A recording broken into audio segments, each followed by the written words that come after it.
Hey, everybody. It is Tuesday. We are back at our usual time, and we are here to discuss one of the number one fantasy creature in all of the worlds, all of the fantasy worlds that have ever been. I would say dragons are probably the most popular. Mm-hmm. Yeah, how's our sound? Everything good? Well, good then. Hello and welcome back to History of Westeros podcast, weekly live streams, 6 o'clock Eastern Standard Time on Tuesdays, as always, 11 o'clock GMT, although that's not as always because GMT in the U.S. changes. Well, not GMT in the U.S. You know how we have our funky time zone changes half a year, so you got to always pay attention to what time of year it is. Anyway, dragons, super fun to talk about. We talk about them all the time, like, as you guys know, they come up all the time, and, well, of course they do. But they're usually not the focus. There's usually maybe part of the focus at most, or just a strong feature. Maybe we could say they're... Sometimes we're focusing on a horn of dragons. That's right. Dragonbinder, not technically about dragons, very, very strongly related, but not technically exactly dragons only. You know, Area's Flight we talked about. Yeah, I mentioned Dragonbinder, perfect example. We've talked about the Dragonrinder Bond. The sale and tracking of dragon eggs, technically not exactly the same thing. But, you know, if you want to get another take from, say, the Shepherd, he would say dragons were unnatural creatures. Demons summoned from the pits of the seven hells by the fell sorceries of Valyria. Well, hey... no wonder they're so popular. No wonder so many different fantasy fandoms loves dragons. And a funny little anecdote as far as meta things go, as far as dragons' presence in the story. It's maybe not a well-known fact, but a somewhat well-known fact in the fandom that George wasn't going to have dragons in A Song of Ice and Fire. It was kind of a last-minute add-on, and maybe not last minute. But he credits one of his friends for suggesting and encouraging him to put the dragons in. And I've forgotten who that friend was, but I believe it was a fellow author. So we have that fellow author to thank for the dragons being in A Song of Ice and Fire, and we have George to thank for the shape of their contribution to our fandom. So with me, as always, is Ashea, either on one side of the camera or the other. Today, on the front side of the camera. How you doing? I'm good. Just reading the chat. That's right. Always lots to do. Even when she's on this side of the camera, she has a lot of things going on at once, juggling a lot of things, keeping a lot of balls in the air at once. So always keeping a lot of balls in the air. That's right. Always. That's right. Yes. So we both have cool shirts. She has a badass... He's ready to get down to business. I am business, bow body. That's right. What does the first B stand for, everybody? If you get that joke, then 2 thumbs up to you. I imagine a lot of you will. But it is not Game of Thrones related. For once, I'm not wearing a Game of Thrones shirt. Stop the presses. It's a rare day. So, since we have a great topic on dragons, it fits pretty well that we have some patrons to thank that are... Dragon Riders. But also thanks to Jeff Gnarly, the Long Snapper, History of Westeros' first sword. He comes even before the Dragon Riders, first in battle. But as to those Dragon Riders, they are very cool people, and we have art of them. And in fact, we have art of other dragons in this episode as well. We've got more than a couple of cool shots of dragons by various people in the fandom. So thanks to Solenis the Talon, King of Gagassos, rider of Talarius, the red dragon with scales, horns, and talons of Midnight Black. There are several versions of Talarius that we'd like to show, and there'll be another one in the not-too-distant future. Also, thanks to Robert IV of House Ardeacor, Burned King of Blazewater Bay, rider of Atraxes, a black dragon with bioluminescent spots like smoldering embers and a banded blue tail. Now, that's obviously a younger dragon. There aren't a lot of different pictures, paintings, drawings, of Atraxes yet, but they will be coming. Aziz, I'm just going to ask you if you could please scoot up just a little bit. Yeah, okay. In any case, there is more art coming of both Talanis and Atraxes, and a whole bunch of art of various dragons that we're going to talk about here. A great deal of it, of which was done by Sanrixian. Yeah. She has a great sticker pack of dragons that I have on my desktop computer, actually. But she's selling them at her website, so check that out. You'll see that art throughout the episode. Absolutely. We also got Sanrixian's calendar, which is fantastic. That might be sold out now, though. But to those of you who got it, well, lucky you, like us. If it's not sold out, well, grab one because I think there are not many of them out there. Okay, let's see here. A couple of announcements and a couple of meta topics just to break the ice with the dragon topic. Break the ice. That's the wrong metaphor to use. Well, maybe they break the ice dragons wall. can break ice. Yeah, they can break ice. They can melt it. Actually, maybe that was a good choice of words after all. Sanrixian, by the way, reminds us that we do have a discount code. HOW, H-O-W, gets you 15% off the web store. We should have mentioned that since we were already bringing her up. You're right. We really should have. That's a good point. So thank you for reminding us. Yes, thanks for reminding us of that. And she says there's some calendars left, so that's a good clarification too. Yeah. So yes, as of this maybe? recording, 6/10 on February 12th, 2019, there are 3 calendars remaining. So hopefully in a couple hours, there will not even be those 3 remaining. Also, I want to shout out our friends at the Agora Podcast Network. We are a YouTube show and a podcast, and on the podcast side, they are kind of our gang, our podcast gang. They're our network, and there's a lot of great shows on there. So I know some of you guys, if you're watching on YouTube, you may not be as aware of what's going on the podcast side, so I just want to throw that out there. There's a lot of great shows: History of England, History of the Papacy, History of China, just a lot of really good shows. They're not all history shows. History of popcorn? I don't think History of Popcorn is on there, but there is some history of movie shows on there. So, pop culture, then. Pop culture, popcorn. Yeah, that's they're pretty similar, right? Okay. And speaking of history, dragons are one of the cool things about dragons. Not one of the reasons that makes them popular in fantasy is how popular they are in real history, even though they aren't a real thing. It's neat how dragons have appeared in a lot of different cultures, like unconnected cultures. Like dragons are a thing in China, ancient China. They were a thing in ancient England too. So that's pretty cool, right? Just the idea of a big lizard that can either fly or not fly or breathe fire or not, or just the various forms that dragons have taken. That's just really cool, I think, that, it comes out like that.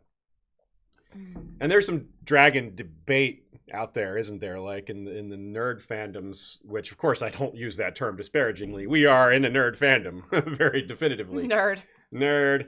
And what really the debate is, what is a dragon? Like, how does that work? Do dragons have 4 legs or 2? And well, to me, it's always up to the author. George has already modified how people work with genetics, right? So he can define his own term for dragons. And he has but it's not just that. It's not just his preference. He has a good, we'll say, scientific reason for basing his dragons this way. There is no such thing as a real creature in nature that has 4 legs and 2 wings. That doesn't happen. In our experience on Earth, that thing does not evolve. Now, of course, since they're magical, it doesn't have to be evolution, but that's a pretty good basis. It's a reasonable basis for discussion. And of course, in Song of Ice and Fire, there are wyverns, however you prefer. And the quote from Fire and Blood is, "The wyverns of Sothorios are oft taken for dragons by men who have never seen a dragon." And it's cool that they're similar, and that, of course, has led to a lot of speculation that we've done in places like the Great Empire of the Dawn episode and Gagossos episodes, about the nature of them. And my question is whether someone can tame a wyvern and ride them. That's a good question. Yeah, because if you can tame dragons, why not wyverns? Yeah, because we don't. Maybe it's that the dragons, when they were genetically engineered or something, they have something that has made them more domesticated, basically, that like lets them be tamed. Even if you don't technically have dragon seed blood or anything, like maybe you could still tame them. That makes sense. But really that wyverns have never, they're like a wolf where like you couldn't tame them. But I mean, maybe you could, I don't know. Yeah, maybe just some animals are harder to tame. Like when Varamir is going through a lot of description of which animals, he just certainly points out some animals are easier than others to bond with. And he says like cats are difficult and sure. So maybe certain other animals would be difficult like wyvern is the cat of the dragon family. The dragons are more like the dogs. Yeah, that's what I think, personally. That's pretty cool. So that's there. Really, honestly, if we were to sit down and do a scripted presentation on dragons, I think it would take up more than one episode. There's so many things. We gathered so many subtopics, and as soon as we announced we were doing this topic, you guys hit us with a lot of great questions that in a lot of cases made me stop and think, wow, I've never seen that question asked before in the fandom. And this is a fandom that's been around for so long, and dragons have been around longer than this fandom, obviously. So, yeah. So anyway, that's a good way for me to say that we have a lot of interesting things to talk about, of variety of interesting things to talk about. But the caveat is that some of these topics could definitely be explored further. I approached this topic with the idea of trying to get at mostly just the new things we learn from Fire and Blood, but I think some of the dragon knowledge in the fandom isn't quite ubiquitous enough for us to make all those distinctions. So there's going to be some overlap with things we maybe already know, but we're going to try to stick to the new information as much as possible. First super chat here from Marvin Martin. Question is, why Targs never ride dragons to stop Cannibal from eating their pets? Rhaena's dragons hatch sick and or die. Are certain Targs unhealthy for dragons? Can the bond affect dragons like it does humans? Okay, so a couple different questions in there. Well, I would guess why they didn't stop the Cannibal would be because, for one thing... It's big. Well, yeah. He's hard to stop. He is hard to stop. First of all, they don't know when he's going to strike. They don't know when he's going to come. And we saw what happened when dragons fight dragons in Dance of the Dragons. It is almost always... both dragons are ruined unless one has a huge advantage like Vhagar versus Caraxes or something like that where it's just a massive disparity. Both dragons end up messed up. I mean, Sunfire was way bigger than Moondancer, and Moondancer still really, really damaged Sunfire badly. That's because Moondancer is badass. Okay, so well, don't hate on Moondancer. Sunfire's just a bitch. That's it. I'm sorry. Sunfire's a bitch. You heard it here first. Just telling you. So that's so I think that's a big part of it. You can't. It's a very risky thing for the dragon and the rider. And as long as they're hatching lots of eggs, and as long as they have some dragons to spare, maybe it's just not a big enough problem. If Cannibal was, say, eating the few dragons they had, if Cannibal was potentially going to just drive all the Targaryen dragons to extinction, then that would be a reason to do something about it. But I think it was more of a nuisance, considering we don't hear of Cannibal attacking Targaryens. We definitely hear of Cannibal having bones in his lair, but not from Targaryens, at least not that we know of. As for whether the bond can affect dragons like it does humans, I think, of course. Yeah, that's a major question for the episode. In fact, we're going to be touching on that in and out all throughout the episode. There's lots of things that indicate the dragon senses something from the human. Yeah. More so than like a dog, but less so than, say, a skin changer bond. Yeah. So, and that's a good caveat too. Like, it's kind of amazing the things that real life animals can do and sense in people. Like, there are cats trained to identify symptoms of a stroke before they happen. These cats are deployed in retirement homes, for example. And, people hearing of dogs doing things is nothing new. Dogs are amazing, but everybody knows dogs do amazing things for people. Hearing like cats no one can do knows stuff about like dragons doing amazing things for people. That's right. We're trying to rehabilitate the image of the dragon today. That's a big part of our thrust here. And another part of the question is, are certain Targs unhealthy for dragons? That I don't think so. I have no evidence of that. It's a very interesting question, but nothing comes to mind. And as far as the other reverse of that, there is some evidence maybe that a dragon bond can make a human a little stronger. In the case of Aenys and in Rhaena, there seemed to be a big change in them when they bonded with their dragon, but that just might be growing older and getting more self-confidence. That doesn't necessarily have to be anything magical. So, very good questions, Marvin. We also have anime lover Nicole asking, how did Cannibal get on Dragonstone? P.S. Could you sing Happy Birthday? It's just after midnight here. Well, how did Cannibal get on Dragonstone? That's an awesome question. We kind of wanted to touch on that later, but we'll go ahead and touch on it now. It's not important to keep that in a certain order. There's some speculation Cannibal came before the Targaryens, which is possible because the Valyrians came 100 years before the Targaryens did to Dragonstone. These were Valyrians that didn't have dragons, so I don't know why they would have Cannibal. But let's just say they had an egg or something, and Dragonstone's a great place for eggs to hatch. But we do know Cannibal lives on the eastern side of Dragonstone, or the island of Dragonstone, and which is farther from Westeros. I don't know what that doesn't tell us a whole lot, but it does tell us that much. It's kind of the narrow sea side of things, which may indicate that something about how he settled initially, if he maybe came from overseas on his own. It's a really cool mystery, but we aren't given a lot of clues. A lot of it's very circumstantial. So we don't know for sure, but I would suspect that he came from the early batch of eggs that came probably from Balerion, Vhagar, Meraxes. Okay. One of those early eggs from there. So you still think he is younger than Balerion, and that they didn't just misdate this age of this dragon? Yes, that seems unlikely. A dragon being misdated only 300 years ago seems very unlikely. Dragons is too big a thing to be like, when did that dragon first appear? People would have some stories about that.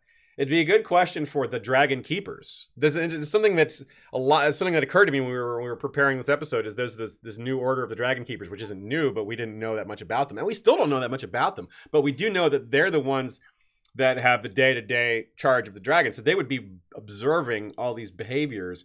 And when we look at things like mating habits later, the maesters don't know a lot about it, but the maesters probably didn't have as much FaceTime with the dragons as these dragon keepers did. They would be interesting people to have interviewed back in the day when that was possible. And you wonder if the maesters did that. It would have been a smart thing to do. But they might not have. They may a lot of times those maesters get their news from the highborn and not from the people with the boots on the ground. So couple of announcements before you gotta sing her happy birthday, and you have to direct it to anime lover Nicole too. That's right. When you sing it, because and Aziz I have to say, anyone especially who has listened to Radio Westeros knows that Aziz is a lovely musician who studied classical guitar and has a nice voice. So I'm gonna let him sing this and not subject everyone to my voice. But you have to say anime lover Nicole. Okay, and I won't say birthday. I'll have to say happy birthday, not birthday. Happy name day to you. Happy name day to you. Happy name day, anime lover Nicole. Happy birthday, name day. I can't do it right. To you. I don't know where you are, but I guess this was. She said it's just after midnight. Well, yeah, just after midnight. I guess that's probably the UK, but not sure. Anyway, maybe not. But happy birthday wherever you are. Happy name day. I can't get name day straight. I just revert to birthday. Anyway, okay, so. Couple of announcements. Next week, we're doing the Hour of the Wolf with Nina Friel as our guest. Yay! And that'll be her first time on the show, which is cool because she's done a lot for us in the past, a lot of helping with writing and bouncing ideas back and forth, stuff like that. So this should be very cool. And either the week after that or the week after that, we're going to do an whole episode on the sea snake, which is going to be extra cool because it's going to debut a feature we hope we can make regular. It won't be regular in live streams, but we're debuting it in a live stream. Hopefully it'll be regular for our scripted episodes, which is art. A lot of art from a single artist, specifically prepared for a specific episode. Yes, we've got Drafturgy. You can find it Twitter at Drafturgy. That's DRAFTURGY. Just lovely, lovely artwork. I think it's the kind of artwork that I really could picture in, a book about A Song of Ice and Fire, like in Fire and Blood as the illustrations in it. So I'm particularly excited about this. And so, yeah, he's doing some Corlys Valyrian art, Meleys the Red Queen, Rhaenys Targaryen, High Tide, the castle. So like locations, ships, a bunch of really, really cool stuff. So I cannot wait. Oh, I see that anime lover Nicole is from the Netherlands. Okay, that's cool. That answers that. Excellent. And we've got another super chat as well. I will put that in doc. Okay, yeah, we'll get to that in a sec. Let me get through these announcements real quick. We also have we're going to start our season 8 coverage as soon as the trailer drops. That normally would have happened by now. In past years, the trailers come out as much as 4 months ahead of time, and we're under less than 2 months now. Well, almost 2 months. We're 2 days shy of 2 months away, and February is a short month. So it's a little odd that we haven't had one yet, but I don't mind. It's kind of cool, builds the excitement a little more, and so we'll start our coverage when that drops and go from there. Sean will be rejoining us for those, and we'll just see what happens with that. We can't really predict. We're doing our Twitch streams every other Friday, as always. That's still the game Crusader Kings 2 with modded for Game of Thrones. We're still on our House Horror playthrough, and things are going well there. Hope to see you this Friday or in another Friday. If not, it's twitchtv.historyofwesteros. And, of course, we want to plug the conventions again. We got Ice and Fire Con coming up in April. Use the code HISTORY for $5 off your ticket purchase. All 3 of us will be there.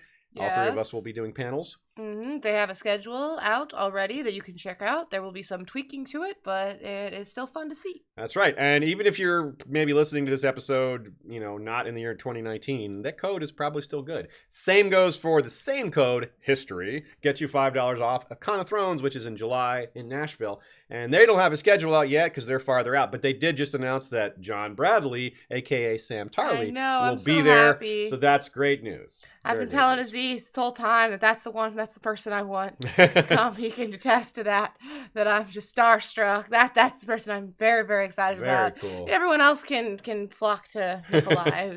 Yeah, it's whatever. But yeah, Sam. That's very cool. My reaction. So last year we got to interview, Sirio Farrell, and I probably won't get to interview Sam, but if I could ask for anyone, I would ask for John Bradley. Yeah, fingers crossed. Fingers crossed there. We might get to interview one of them. We'll see. Also really in convention news, I feel like it's worth mentioning as well. This is a little bit further in advance, but we are still hoping to go to Worldcon. If you live in the Ireland area, let us know. Yeah, we could be a rare time to hang out with us and, go to Worldcon and see a bunch of other people as well. So, yeah, let's try to make that happen, people. We hope to see you at one or more of those cons. It's a great time and great fun. We're also always at DragonCon because we live here in Atlanta. Very true. Good plug. Good call on that plug. Absolutely. We love DragonCon. A nice close location for us. Okay. So as we go through a lot of these dragon details, I want everyone to keep in mind that part of the point of this is to consider what implications any of this information might have for Daenerys, any other potential dragon riders, whoever they may be, and of course, her actual living dragons, the only 3 living dragons in A Song of Ice and Fire that we know of, Drogon, Viserion, and Rhaegal. So all these questions have to at least consider that as well. But of course, it's just fun to geek out on dragons in general. Let's be honest, right?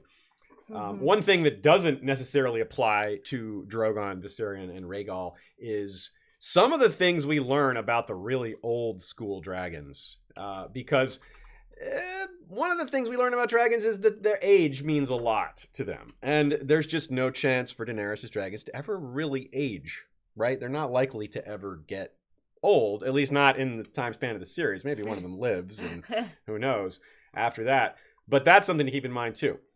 We have here's that super chat from Marvin Martin. Cannibal, another question about the Cannibal. Cannibal is very popular. Strange thing to be popular, right? Not really. I get it. I think the Cannibal is really cool. A wasted dragon, LOL. Black and green eyes, like Shaggy Dog. And underused wolf, black with green eyes on a cannibal island. Interesting. Yeah, that's a good point. Yeah, that's a cool parallel. I didn't catch that. Yeah, Shaggy Dog is on an island full of cannibals, and he has black eyes, or black fur and green eyes. That's a cool little catch. Yeah, the black with green is really kind of pretty frightening, I think, the combo. The only thing that would be scarier is black with the red eyes. And in my mind, that's just something about that combo is really frightening. Very cool catch, though. I hadn't seen that. That's really good. And we do have a parallel lives prepared for this episode. It's pretty fun. It's obviously has to do with dragons, and you'll see it when we get there. I'm pretty happy with this particular one. One of the first introductions we get to dragons is from Tyrion's perspective. He's the first one to really think about dragons, and that is, of course, something we think about when we're comparing what we learned in Fire and Blood to that. One of the really cool things he mentions is that the Red Keep has a 3,000-year-old dragon skull that the Targaryens brought with them, which is just, whoa, 3,000 years old? Dang. Wow. I don't know what to think about that, but I think that the idea that the Targaryen family existed that long ago is not a slam dunk. It may just be that they inherited that skull from someone else, or maybe they're an offshoot of some other family. Who knows? But I wonder about that skull. And it leads me to a question that comes from Al Iskander of ET. He asks, with all the dead dragons from the history of Westeros, don't you think there should be more weapons made with dragon bone? Now, because of the skulls, of course, it's a interesting segue to that. And well, one of the things I would guess is that the bones really aren't the possessions of other people. The Targaryens would get to keep a lot of that. Yeah, we could keep them, but what would they do with them? It's a question. But my question is, how well do these dragon bone weapons last? That's a good question too. Because like weapons don't just, I mean, a lot of like not normal, like Valyrian steel weapons, are very well, but a lot of weapons aren't things that you just keep forever. That's true. Even regular steel would rust away, as we saw like in the crypts. The swords rust away, even though it may take a long time. But we are talking a long time. Plus, if a lot of those things were collected in Valyria, they would have just gone down with the doom. Yeah. In terms of, but Scott does particularly mention Westeros here in his question. Well, maybe there are more out there. I mean, for example, we have the plain dragonbone hilted Valyrian steel blade that started the whole who tried to kill Bran. That's a dragonbone hilt. Yeah. But it's plain. Robert set it aside because it's plain. I guess maybe that's part of it. Dragonbone sounds fancy, but it doesn't look fancy. It's just black. Plain, but also like it's a dragonbone hilt, but like for that little dagger. But what's the value in that really? Like, what does it make that weapon any better? Not really, right? The hilt, no, but we do hear the dragonbone bows are superior. Yeah. I just mean for like a hilt for that. But for a sword hilt, for it to be a hilt on a little dagger, maybe tells you that they really were rolling in dragonbone if they were using it for things as useless as that. Yeah. Maybe it's just not talked about a lot. Maybe there is more out there than we think, but it's just not mentioned as an important thing because it's just essentially jewelry, decoration, and it doesn't stand out because it's just black. That could be it. It's not fancy like the eggs. But good question. And so as far as the first Targaryen dragons, we know that there were, well, not first, but the first ones to come to Westeros. We know that it was Balerion and 4 other dragons. Now, what happened to those 4? A theory I heard a long time ago that I really liked was it came from Lord Varys, a.k.a. Calagmoth on Westeros.org. He thought that maybe there had been a Dance of the Dragons 1.0 or 0.0, a smaller scale Targaryen civil war that would have accounted for the deaths of a few dragons, as well as maybe explaining how the Targaryen branch didn't split off into more trees. However, that theory was put to rest by the notion that there's a quote here. No dragons had fought until Quicksilver and Balerion met beneath the God's Eye. So, unless that quote's just wrong, there was no dragon-on-dragon action during the pre-conquest era. Well, not in the fighting sense of the word. In other senses. We're going to get to that other sense of the word a little bit later. Dragon breeding is definitely on the list here. Oh, don't worry about that. But yeah, there are several references to Valyrian dragon wars, which is cool. Daemon Targaryen mentions that any maester can tell you that dragons fighting dragons is no simple thing. And it's kind of a surprising quote because from him, everyone's talking about sending the dragons to attack King's Landing. And him, the most aggressive of the bunch, is like, no, we shouldn't do that. Because when dragons fight dragons, everyone dies. There's no winner. So it's best to avoid that. And even Alysanne studied Valyrian dragon wars during her time. And there's a great quote from when Rhaegar brought up the idea of setting Jaehaerys aside, which thankfully no one went for the rest of us. The hand's words conjured visions of old Valyria before the doom when Dragonlord contended with Dragonlord for supremacy. So, yeah. That's all that. In fact, there's a good quote here that shows you just how bad it is for dragons. When 2 dragons meet in mortal combat, therefore, they will often employ weapons other than their flame, claws black as iron, long as swords, and sharp as razors, jaws so powerful they can crunch through even a knight's steel plate, tails like whips whose lashing blows have been known to smash wagons to splinters, break the spine of heavy destriers, and send men flying 50 feet in the air. And we've seen, of course, evidence of this. The most firsthand is Daenerys riding Drogon, who just sits on the back of a horse he set on fire and breaks its back. And Drogon is not very old. So, yeah, you can imagine that. Just imagine what they do to each other. And that quote was partially in reference to how little their flame does to each other. Because as we know, their scales grow tougher over time. In fact, I'm going to jump ahead to a quote that refers to that directly, and we'll talk about that for a minute. As a dragon ages, its scales thicken and grow harder, affording even more protection, even as its flames burn hotter and fiercer, where the flames of a hatchling can set straw aflame. The flames of Balerion or Vhagar, in the fullness of their power, could and did melt steel and stone. So, but interestingly, that's something we've all known for a while, I think. That information isn't new, but we did get something new to add to that, which is that Balerion stopped growing.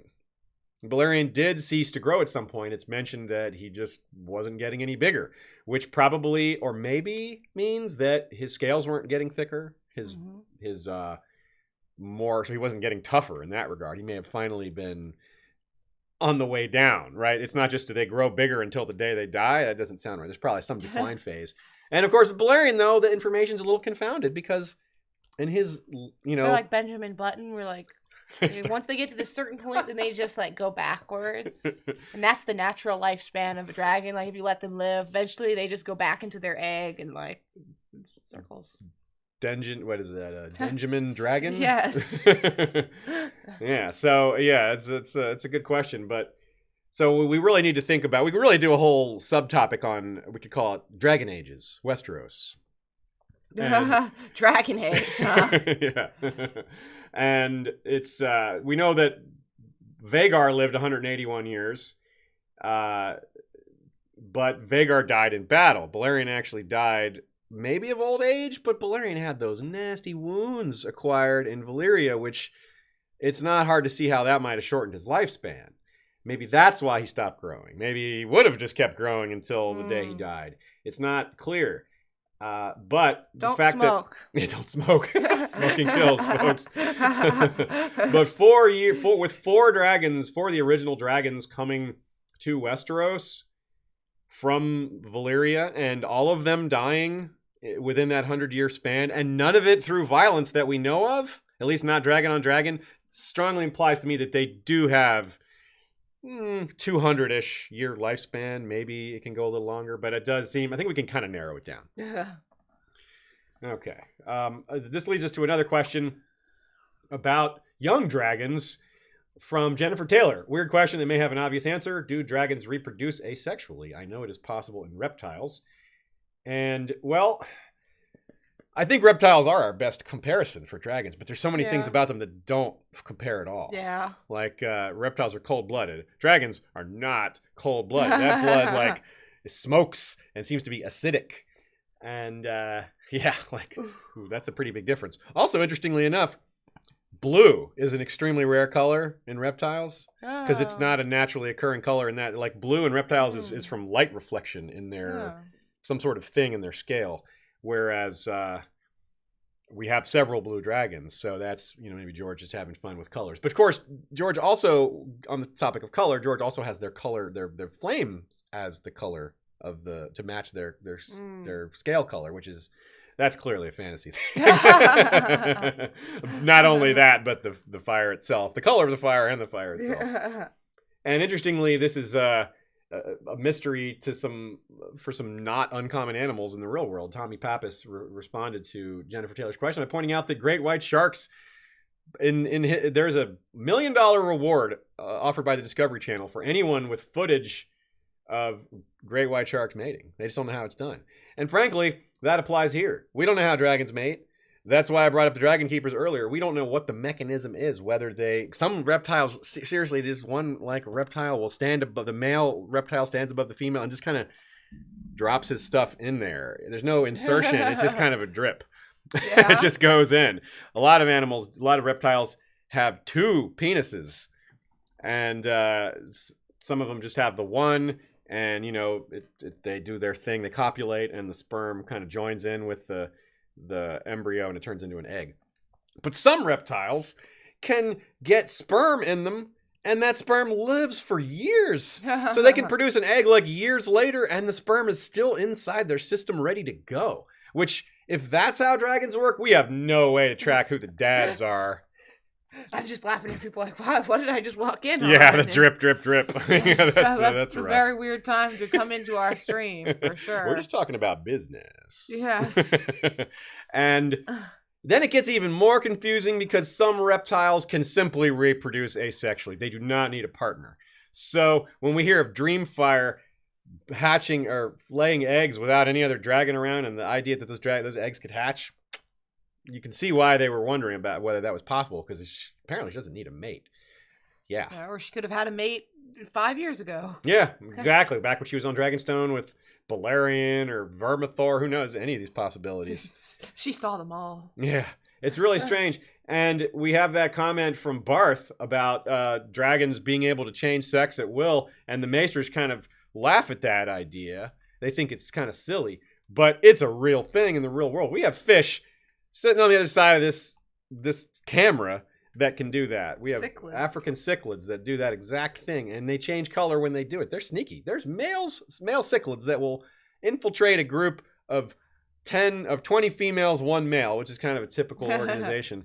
And he will hide himself using female colors so he can get the food from the group. Mm-hmm. And if the main male dies, the other male will have the right to take the alpha male colors. I don't know how that applies to dragons, but it's really cool. And so you wonder if dragons' coloring has anything to do with their size and strength. I kind of doubt it, though, because they don't seem to change once they're set.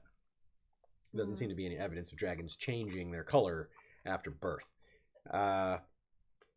So that does lead us to another question, also from Jennifer Taylor, which is, what does color appear to mean anything with regards to dragons? Is it passed genetically like eye or hair color in humans?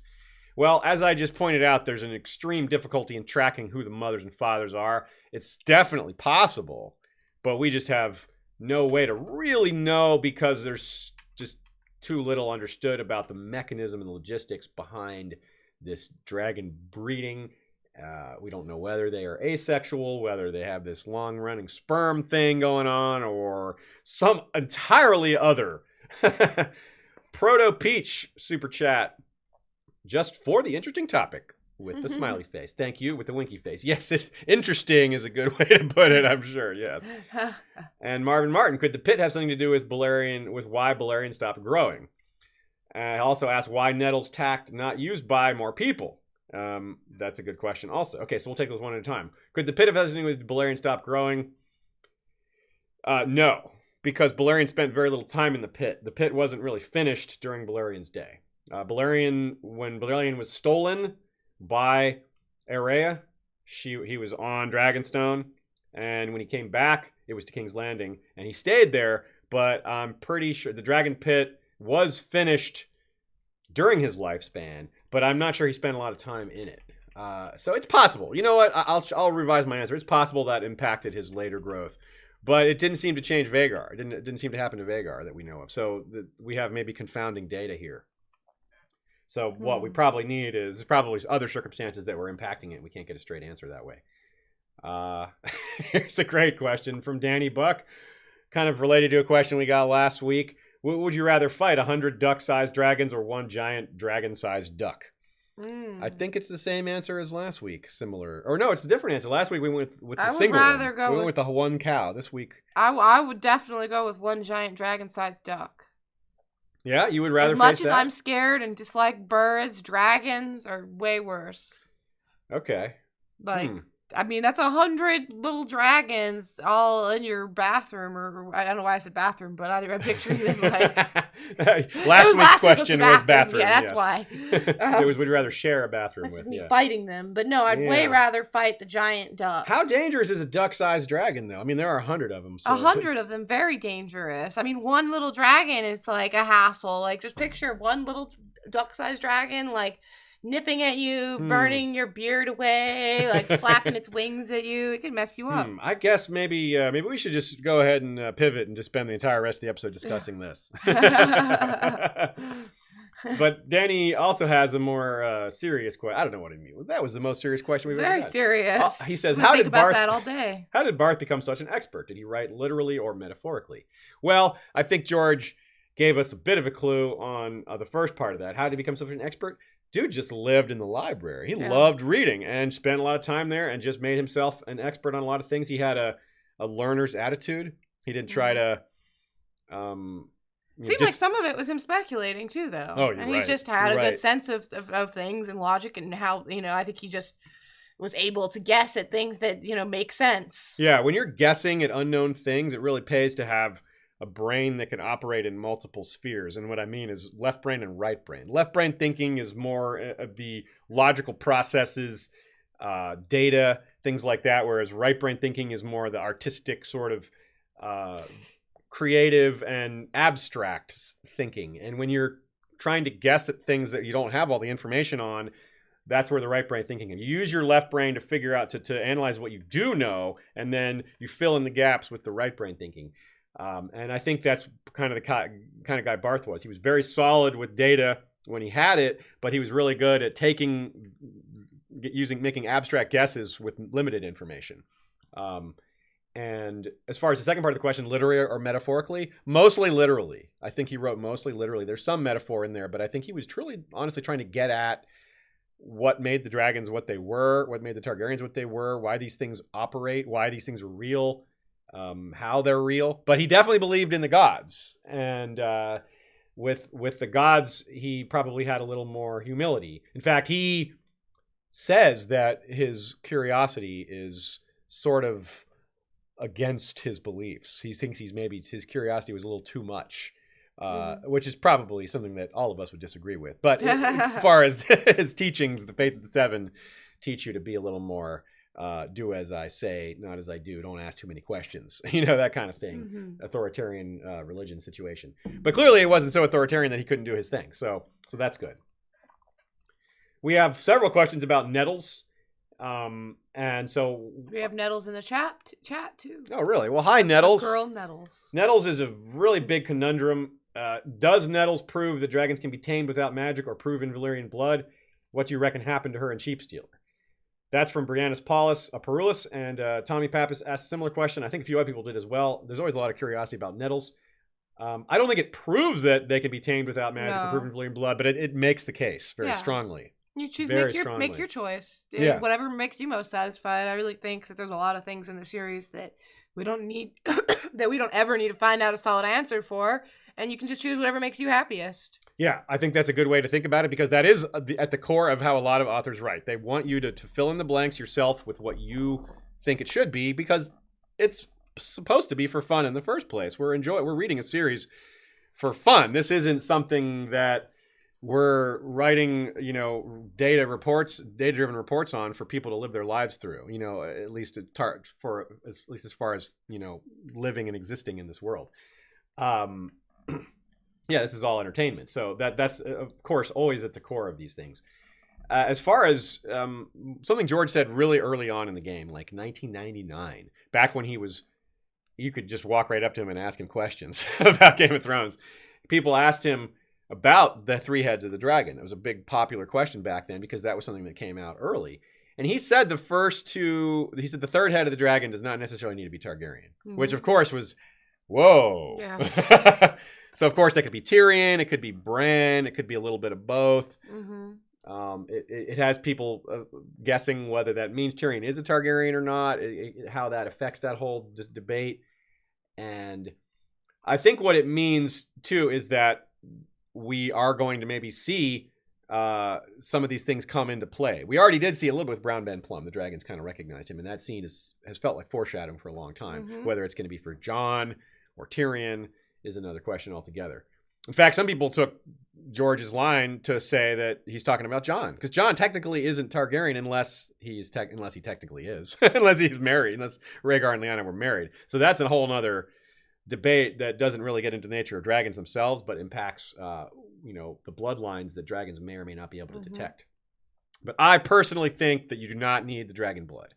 I think that Nettles may have had dragon blood, absolutely may have, no doubt, it's possible, but doesn't have to be the case. And I do think that Tyrion may follow in her footsteps a bit with the feeding the dragon, getting it to like you, rather than drunk. That's what he would do. That's a great idea. Okay. We have a little bit more here. Beth Hunt asks, I've wondered about the babies given eggs that don't hatch while siblings have eggs that do. Obviously, there is no exact science of dragon hatching, but I wonder if the ones that don't hatch aren't fierce enough to ride one, at least in the time of magic, and many live in dragons. Yeah, of course, there's always that caveat when the time of magic, when magic is ebbing and not happening in the world, that just throws the whole thing off. But yeah, I'm not sure about that because, for example, Aemond is, pretty scummy little kid, but no doubt he was aggressive, cruel, and not scared. Fierce describes him pretty well. And Daemon Targaryen himself, also very fierce, his egg didn't hatch. Caraxes wasn't his, not initially. Caraxes belonged to Aemon first, his uncle. So, yeah, I think no. I think it's a good theory. Is a good that kind of theory of personality impacting dragons and vice versa is something we're going to talk about a little more. And it's in that line, but I think I got to say no on this one. Lauren Scipione had a follow-up. This question came up in the Facebook group, which is one of the fun things about posting our questions for us in the Facebook group is you get the opportunity to have other people weigh in with some side takes or follow-up questions. So there's a shout-out for our Facebook group. So Lauren says, following on this, do we know of dragons actually sitting on their eggs, or are we supposed to assume that they just hatch without care from the parent? If so, what do you think is the connection between human children and hatchlings mutually strengthening themselves once they've been presented with eggs or hatchlings? Well, I sort of discussed the second part of that already, the mutual strengthening. I didn't really discuss it on the dragon side. Do you have anything to add to the dragons? Maybe the dragon bond helps the dragon? I hadn't really thought about that. That's interesting. No. Yeah, I wonder about that. Sure. That's a question, maybe a follow-up question for later. But no, I don't think the dragons actually take care of their eggs. Yeah, there's no evidence of sitting on them. No evidence of them. There's no evidence of them being there when their eggs hatch or carrying or. Yeah. I would be interested, for example, like dragons seem to have this extrasensory ability, right? Like their eggs hatch. Like, do they perk up a little bit? Can they sense that their babies were born? Do they have a bond with their children? Do they have any sort of bond together? That's a good question. Yeah, I would guess no. I would guess that they're like a lot of reptiles in that regard, where they don't care at all for their young, other than showing some care in where they lay the eggs in the first reptiles. Place. No, it is true. It makes me think of actually there's this Futurama episode where they do Naturama, where they talk about the tortoise. Yeah. And the Professor Farnsworth is a tortoise, and he ends up having his little hatchlings, right? Oh yeah. Like his little eggs, and there's him and Mom just leave the eggs there on the beach. And they're like, we're tortoises. True. We don't do that. We don't take care of our young, and they just die. It's just they just get crushed by a rock. No. But Futurama has some sad animal moments. No, I guess you are right that they don't really stick around for them. The only hatching, like sitting on thing I could think of is there's two kind of jokes about it. They're both from Mushroom. Mushroom jokes about egg on the second sitting on a purple and gold egg to try to hatch it, which is obviously just a joke. But where did he get the concept of sitting on it? And he also refers to Sunfire as a chicken. When Sunfire has his wing wounded, he talks about him as like a awkward, like a flying, fire-breathing chicken, which, chickens sit on their eggs. But that's a pretty big stretch to think that dragons sit on their eggs just because of those comments by Mushroom. But also because we've seen eggs just carried around, and the dragons don't seem to care. People are taking them. They aren't protective of them in that regard. No. You're right. That's a good point, that they don't seem to be bothered by anyone doing anything with their eggs. Yeah. Marvin Martin asks, speaking of personality, why was Grey Ghost such a shy dragon? Also, if we have lizard babies, could we have humanoid hatchlings? Oh. Well, that's a weird thought. That is a weird thought. It's kind of cool, but I think no, because I think the Targaryens have altered themselves. Yeah. I don't think that they necessarily altered the dragons. Yeah, or that they're sleeping with dragons in that way. Right, but it's a great question. I love like the inverse. The inverse question is always a smart thing, like smart way to like try to figure out if you're seeing the whole picture. We do that so much in this fandom. We look at the fire side of things and we say, hey, we'll look at the ice side of things, and vice versa. Because there's genetic manipulation going on both sides, right? The others, whatever they're doing, there's some genetic manipulation going on there on the magical side. David Howlett said, humanoid hatchlings. Isn't that what came out of Aria? Man, in a sense, yeah, I guess so. But the first part of the question was, why was Grey Ghost such a shy dragon? I assume that like a lot of animals, it just kind of like, what's that? Had acne growing up. Just really embarrassed about it all. Yeah, that's got to be it. Yeah, I think it might just be that George wanted to give us a wide variety of personalities for these dragons, and but also a theory that came out of a discussion on Twitter.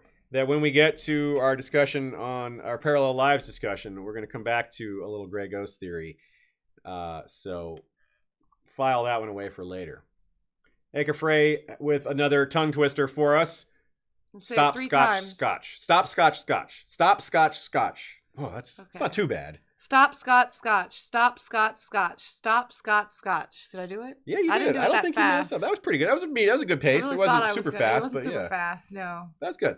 So stop Scotch Scotch. Right. All right, so everybody at home, say it yourself. Okay, so I want to go through a few fun Balerion facts, just to give us some idea of how dragons can work in battle and how they've been used in a lot of things. Also, kicking us off with a question here is Lady Airdros. There are obvious parallels between Arya / Balerion and Dany / Drogon when they fly off together. Both take flight on a dragon they're unable to control fully. What is it that makes Balerion take Arya home?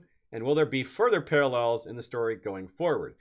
I wonder if there will be further parallels in the story going forward. I think there will be, but we may have already seen it, because like she says in the question, Dany gets on Drogon, and Drogon takes her off to the Dothraki Sea, where he has made his home. It's not exactly where he was born, but it's close to it. It's close. Relatively close. Yeah, I mean, it's like... It was a general area. It was basically like the Dothraki Sea was where he was born, right? Like where the eggs were Yeah, hatched. I don't think it's that exact I mean, place, like, he didn't take though. him to, like, the location exactly, Yeah. but it is seems that close region. enough. Yeah. It was in the Dothraki Sea area. Yeah, I agree. Yeah, it's close It's enough. not like they were hatched, in Pentos, and he took her to the Dothraki Sea. Yeah. You know what I mean? Yeah, Like, exactly. It was there. So what could happen is we might see Viserion and Rhaegal be drawn by the horn, and then one of them, and then maybe later they just go back to Essos and head back to the Dothraki Sea. But that's the puzzling part, is that their home is the Dothraki Sea. So if it's some sort of homing signal, then that's the place they would go, which I don't know if that's necessarily going to work, but maybe it will. Maybe that's how Daenerys comes back in the story. Maybe her dragons go to her way out in the Dothraki Sea, and then she kind of comes back with them. And that's an interesting question, too. Like, how does she get the other two dragons to follow her if she's riding one of them? We see that on the TV show, but we don't see how. It just happens. But we do see that in the books as well. Obviously not in A Song of Ice and Fire proper. But, for example, at one point, Daemon Targaryen flies to, I think it's Driftmark, and he just brings Vhagar with him. Vhagar just follows. And we don't know how... Like, what command was issued? What did Daemon do? Like, hey, Vhagar, follow me. What command was uttered? What was done there to make Vhagar follow? Right? I don't know. And maybe that's something that, say, Tyrion will get into. He'll read about dragon commands, and we have Dracarys. So that is an established thing, that a command that dragons can respond to. And we also have some generic verbiage in Fire and Blood about commands being used. We just don't know what they were. We don't know specifics. So it seems like, again, using dogs as an example, some really intelligent dogs can respond to literally hundreds of commands. Those are really, really exceptional dogs. Normal dogs can respond to, I don't know, a couple dozen, maybe a dozen. So it's real as far as that goes. Animals can learn commands, and dragons are magical, so we really don't need the real world for that, but it's cool that we have both. Let's see here. Another example of that is the flame of Vhagar lighting Aegon the Conqueror's pyre during his funeral. How does Visenya tell Vhagar to burn that spot right there specifically? It's not in battle. Maybe the dragon's like, oh, you say Dracarys, and the dragon attacks something in front of it. But like, how do you tell it to burn a pyre, a corpse? I don't know. It's interesting. These things might. I think George is going to have to get into some of this. If I know anything from video games, you just like use your toggle stick to like select that location, and then you press probably like X, and then the dragon will go for it. Okay. A, B, up, down, left, right. Yeah. It's not that complicated. You got to just be able to mash it. So it's probably just like X, maybe X and something else. That makes sense. All right, we solved it. Yeah, there you Stream go. over. It's really very simple. Now, so as far as the heat of the dragon's flames, Balerion and Vhagar had ridiculously powerful flame because of their age. So we talked earlier about how these other dragons are not going to get to that age. So we don't think that Drogon's going to go melting any castles. But they don't have to melt the castles either. Even Balerion and Vhagar, when they went through Dorne, it says that they burnt every castle in Dorne 3 times. Well, if they were melting the stone, they clearly didn't melt the whole castle, else there would be anything to come back to. They clearly didn't melt the Pale Sword Tower at House Dane or at Starfall, because it's still there. So I gotta say, you said don't go melting castles right there. don't go melting castles. That's exactly what I have in my head now. So I just had to point that out that you said that. And like, see, this is a good example of what we just said. When you think of the fire, you got to think of the water.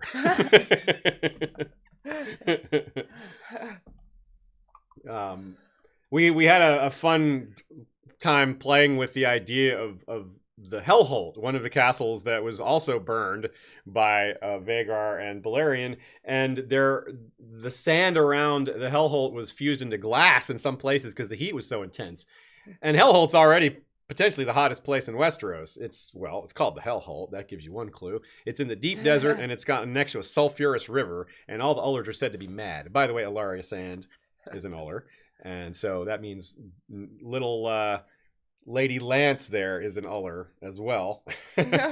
So you know what? Hell Holt is also what they say when Captain Holt from Brooklyn Nine-Nine said something a little weird. Hell Holt? Yeah.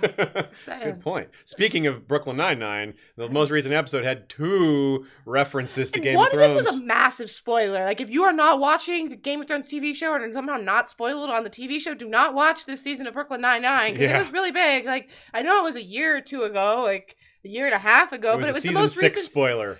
Anyways, it's just whatever. I definitely want to give that a warning. So and that's a whole other topic. How many spoilers are out there just in regular other TV shows? And let's see, where was I? We have also the continuing with the Ullers. This is really kind of a funny concept. Talk about getting into the details. Talk about getting into the real logistics here. The questions that everybody really needs to know the answer for. Mm-hmm. Meraxes was killed with a bolt to the eye. We're going to get back to how dragons can be killed a little later. There's some other questions in that regard. But Meraxes' skull was returned to the Red Keep. The bones were left there, and we hear reference to people seeing those bones from time to time. They're apparently still there. However, what about the rest of the body?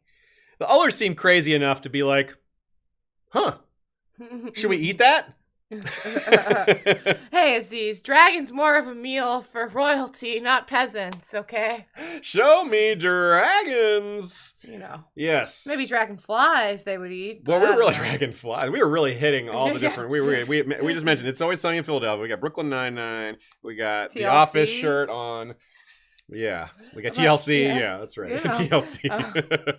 But no, I do feel like dragons are probably gonna make you sick if you eat them. Yeah. Okay. So we know that what happens when you stab a dragon, their blood is like really toxic. It like smokes and burns through things. And boy, that really gives you. So I don't know if it is edible, but the Ullers, they might try. Just cook it really long time. Cook it for a while. Like seriously, who's ever eaten a dragon? There's all these dead dragons all over the place. Scott earlier asked us about what happened to their bones, but I want to know about the more immediate thing. What happened to their flesh? What happened? Those scales are probably pretty cool. Like you could, like collect them and make a cloak out of them. Yeah. We hear the shepherd's followers took shreds of Caraxes' wings and made cloaks out of them. And Caraxes was a really young dragon.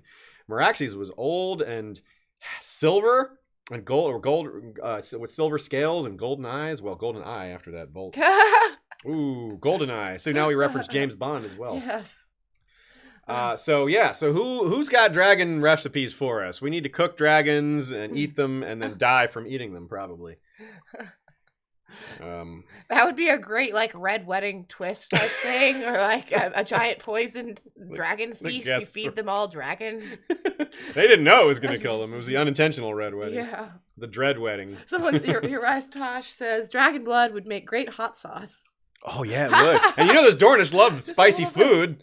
So that's another reason why I think they tried this. You know they took a shot. Rebecca Santa super chat says Abea is the best and her hair is beautiful. That's is true and that is true. Those are both true. What's that? That's what people say. Abea. You know, like bay. Yeah, Abea. That's true. That's true. And Tommy Papa says, no question, just love, no need to read this out loud. Well, he will anyways. Thanks, Aziz and Shay. Well, we will anyway. Thanks, Tommy. You sent some other questions earlier, so we're reading those too. Mm-hmm. Question from Rodney Carico. Were the first dragons to be ridden from Ashai? I would say, sort of. I'm guessing the Ashai were the first to tame dragons. whether or not Asshai was the center of that old empire. I think it probably was, but maybe they had tamed dragons before Asshai was built. Maybe there was like another smaller city that no longer exists where this stuff first happened, and it was the fact that they owned dragons is what enabled them to become so big and powerful and build a big city like Asshai. Maybe, because Valyria wasn't built in a day either, right? So it was. Oh, it was? Well, that's news to me. Well, I'm so embarrassed. I didn't know that. It's written in the books. You'll see the font. You'll look it up. There. LML says dragons have empathy for dragons, but not people. People are food. Yeah, I see. I wonder about that. That's an interesting thing too, as far as dragons and the personality stuff, which we want to get into. Why not do that now for a minute? What? Talk about dragons and their personalities and how that reflects with their humans. It does seem to be, this is where the dog thing really comes out with humans, but also falls short of skin changing. There's a lot of cases where dragons are kind of snapping at each other, not liking each other because the humans hate each other. And then those same humans, then that same dragon, changes sides, and the dragon no longer has a problem with the dragon he was hissing at. There's several examples kind of like that. I think one of the best examples is Vhagar. Vhagar was on the black side and switched to the green side after Laena's death, and Aemond grabbed him. So, yeah. And speaking of... Here's some art of Vhagar by Naomi Makes Art on the left side, Visenya and Vhagar, and Senrixian on the right side. And you'll notice the difference in colors, and that's for very good reason, Aziz? Very good reason. This is a bit of a pet peeve of mine that we don't know what color Vhagar is. It's a little silly. but Vhagar is described as hoary. Hoary, but that's usually a description for age, meaning gone white with age. Like there's Northerners with hoarfrost beards, which is meant to describe their beards have gone white because of their age. Hoary doesn't mean white specifically; it means white with age. So at first we thought maybe that meant that Vhagar was white.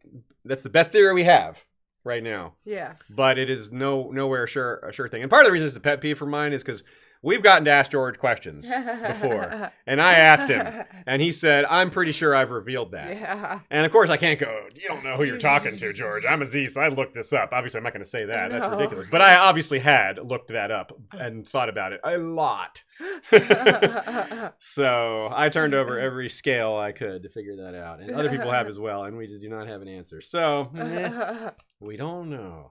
One of the reasons I want him to be white, or not, is that... her, you mean? Her, yeah, want her to be white is because we don't have a white dragon. That would be cool. That would be the only white dragon we have, and that would be kind of neat. Also, it would give us a parallel to Viserion, who is kind of cream-colored, but kind of white, Oh, yeah, anyway. yeah. I can see But that. that's not really not a big parallel. Yeah, that's whatever. So I'll pull up a few more Balerion facts, and Ashaya's got another related piece of Balerion art here. Yes, I do. Here is Balerion by lovely Senrixian. Again, you can have these stickers yourself. Now, one of the cool things that Balerion did, Aegon the Conqueror showed us one of the effective ways a dragon is used is by going really high in the air. Go really high in the air, and then come down hard and fast. That's what he did at Harrenhal. It's the only way to come down. Basically, and he waited for dusk. That's interesting, too. The timing of his attack on Harrenhal, I wonder if that's a lesson that Dany will pick up somewhere. When the light is changing from dusk to dawn, it's hard to see, as anyone who's tried to look at the sunset knows. And that, of course, Balerion being a black dragon might be relevant here to the being hard to see, but that applies perfectly to Daenerys. Mm-hmm. By the way, I want to point out, people talking about Vhagar's coloring here in the chat.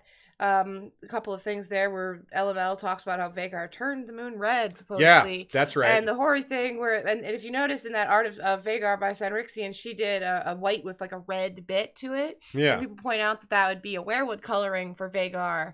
I just note like that they just bring up the similarity that like Visenya owned Dark Sister, and then eventually Dark Sister went to Bloodraven, and she owned Vhagar. Anyways, there's a lot of that's really good, but also it goes even farther than that. I'm sure this is something LML is well aware of. But the battle over the God's Eye which is Vhagar versus Caraxes, has a lot of final climactic others versus humans type feel to it, because Aemond has a sapphire eye, for one. The Isle of Faces is right nearby. You've got 2 dragons locked in battle. You might have this might be an undead dragon or an ice dragon, which is another reason for Vhagar to be white, to kind of represent an ice dragon like that. That's what LML says exactly right here in the chat, as it so happens. Like, you guys were, as was typing that, you were saying it. Same page. Also, it would match my shirt, but no, but also you have Vhagar. They fall into the God's Eye, and then you have the notion of a Valyrian steel blade being necessary to kill Aemon. Not necessarily necessary, but it being Dark Sister, of course, it was mentioned. That's really relevant to this whole symbolic comparison.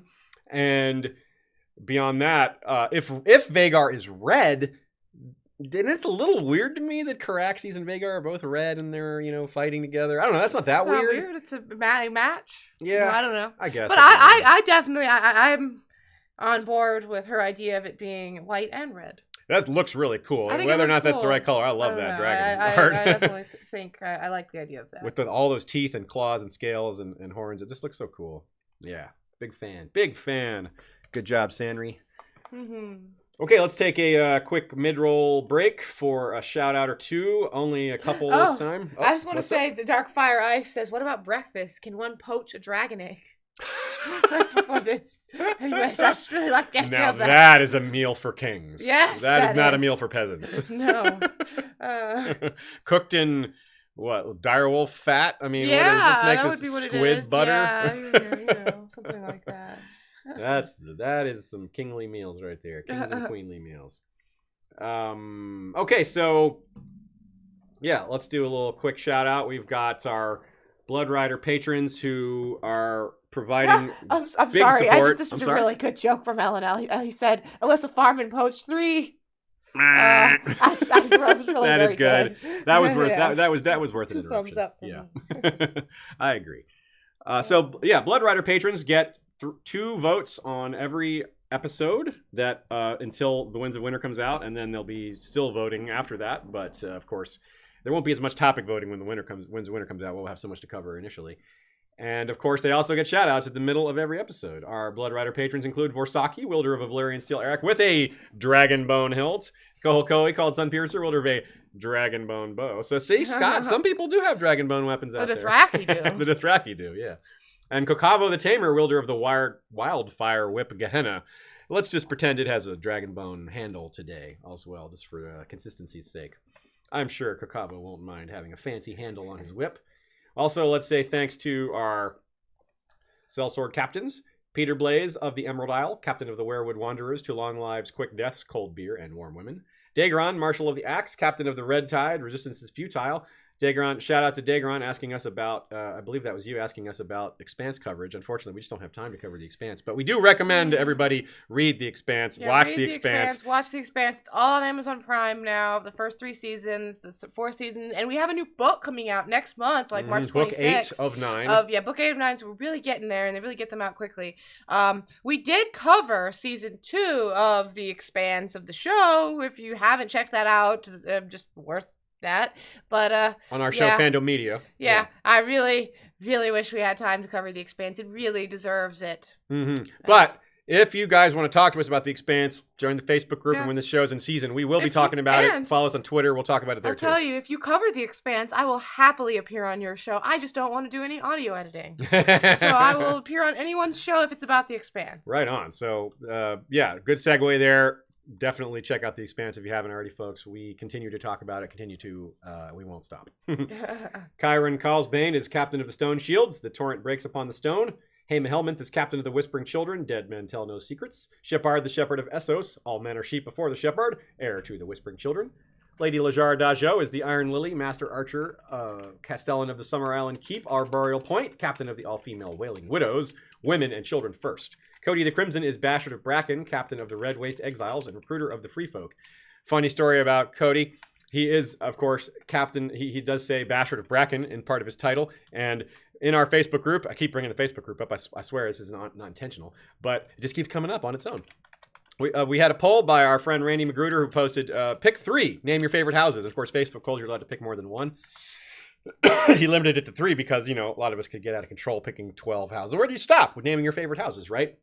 I added Bracken to the list because no one had. Just as a joke to say, hey, just to show how more popular Blackwood is than Bracken. And indeed, Cody, the only person to vote for House Bracken in the entire group, whereas Blackwood got just, dozens and dozens of votes, if not, they may have gotten to 100 votes even, but that's not going to move Cody. He's going to stay loyal. That's how he is. Cameron the Hammer of Hornwood is captain of the English Lions with the motto, honor is the reward of virtue. Lord Brandon Brewer of Castle Blackburn is captain of the Shadow Wolves. Our steel is cold, our vengeance colder. Black Alex Sand is the Bastard of Spears, leader of the Bermuda Vanguard, and Al Iskander of Yee is captain of the Blazing Sabers. Do not go gently into this long night. All right. As always, you can join Patreon by going to historyofwesteros.com and clicking on the Patreon link. You can also just do a straight donation if you don't want to use Patreon. Or a gay donation. It's you. Or a bi donation. Yeah, anywhere. Any spectrum of donation is totally fine. And we can give you, in return for donations, we can give you some of our patrons-only episodes and or shout-outs and other bonuses like that. So just go to historyofwesteros.com for that and a variety of other ways to support the show. Okay. Let's see where we were at. Got a lot more good questions to go and a lot more good factoids that I pull up. I want to start art. Oh yeah, and a lot more good art too. You're right. Okay, well, I'm going to start with one. I don't think we have art of this one, but I want to start with I wish we did. I know, it'd be really cool. I'm going to start with our Parallel Lives edition. Now, these Parallel Lives are fun as for me. They're fun for most of you guys, as far as we know from your feedback. And we are going to, as I've said, have full episodes that are focused on just these Parallel Lives, these comparisons. Near the end of our Fire and Blood coverage, right before Season 8. This one, because we're covering dragons, it's not as sneaky as it could be. But if we weren't covering dragons, this one's a really good one to stump your friends on. So, golden, beautiful, deadly, armored like the sun. Hear him roar. Severely maimed, wrongly believed to be out of action permanently. Killed the highest ranking royal. House Sigil is an animal, also golden. So, armored like the sun, golden, beautiful, deadly. That sounds like, and then you hear the maimed part. So you're thinking Jaime Lannister there, right? But all of those apply to Sunfire, the golden, the dragon. And the parallels to Jaime don't stop there. Obviously, the maiming is pretty cool, right? Sunfire lost it's cool. It's cool to be maimed. No, but the comparison, obviously, the Sunfire had a wing so badly damaged they didn't think he would ever fly again. Just like Jaime, no one thought Jaime would ever fight again. Jaime is fighting again. He's not a great fighter, and he's mocked for it. And we have Mushroom mocking Sunfire for being like a fire-breathing chicken. Golden Lion, Golden Dragon killed the highest ranking royal. In this case, Sunfire killed Rhaenyra, who was the highest ranking royal of the Black faction. And of course, the Kingslayer. Don't need to sell you on that one. You know what happened there. Kingslayer and King Belair. Someone else made that joke. Good one. I like that. And we have a couple other ones. What else does it foreshadow? Late in the story, Sunfire finds his way back to Dragonstone. To me, if the parallel holds, that could mean that Jaime finds his way back to Casterly Rock near the end of the story before he dies. And we've already talked about that in previous streams about the possibility that Cersei will escape King's Landing and be hole up in Casterly Rock, becoming the new Queen of the West, just by default because it's going to be so hard to deal with her in Casterly Rock. Jaime and Cersei dying together at Casterly Rock would be quite a parallel to Rhaenyra and Sunfire dying at Dragonstone. Especially because Rhaenyra is such a great Cersei parallel. Another parallel here, this is the thing I referenced earlier with regard to Rodney's question regarding Grey Ghost and being shy. I had a Twitter conversation with our friend and artist Azad, who mentioned that he had been thinking about this parallel a bit as well. And the fact that he was looking at Sunfire's attack on Grey Ghost, which is puzzling, by the way. How did Grey Ghost get surprised by Sunfire? Because Sunfire is not good at flying, and Grey Ghost is shy and stays away. So, yeah, so that's a little curious, right? His idea, and I like it, is that this might relate to Theon Greyjoy. Some sort of future incident with Jaime and Theon. I don't know exactly what that could be. It could be, a surprise that Jaime might be able to defeat Theon in hand-to-hand combat. I don't know why they would fight, but let's just assume that a lot of things could change between now and whenever such a scene would happen, and it would make sense.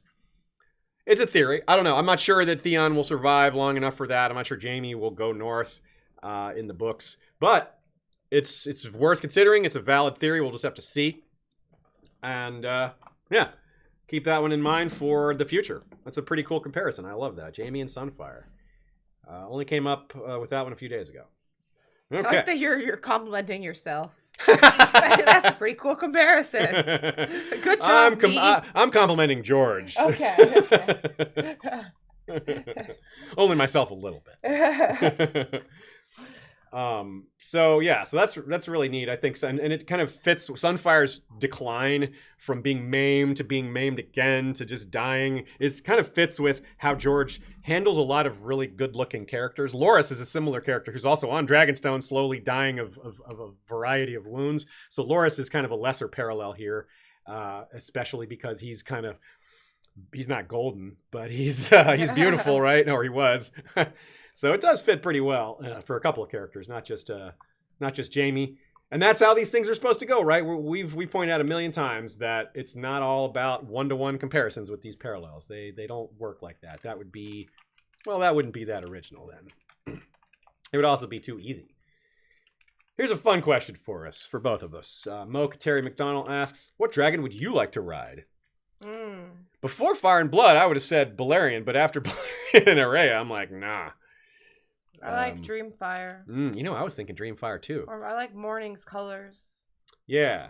I think maybe... I like the pretty dragons, for sure. Yeah, Tessarion is one of my picks, but I think I'll go with the other queen. I said the blue queen. I think I'm going to go with Meleys. Oh, yeah? Yeah, one of the things we learned about Meleys doing research today that I wasn't quite clear on is Meleys is like a really outstanding specimen. Meleys was... Great opportunity for me to put up art by Sanrixian of Meleys the Red Queen and Tessarion the Blue Queen. Boom. No, I didn't even know I was setting that up so well. Yes.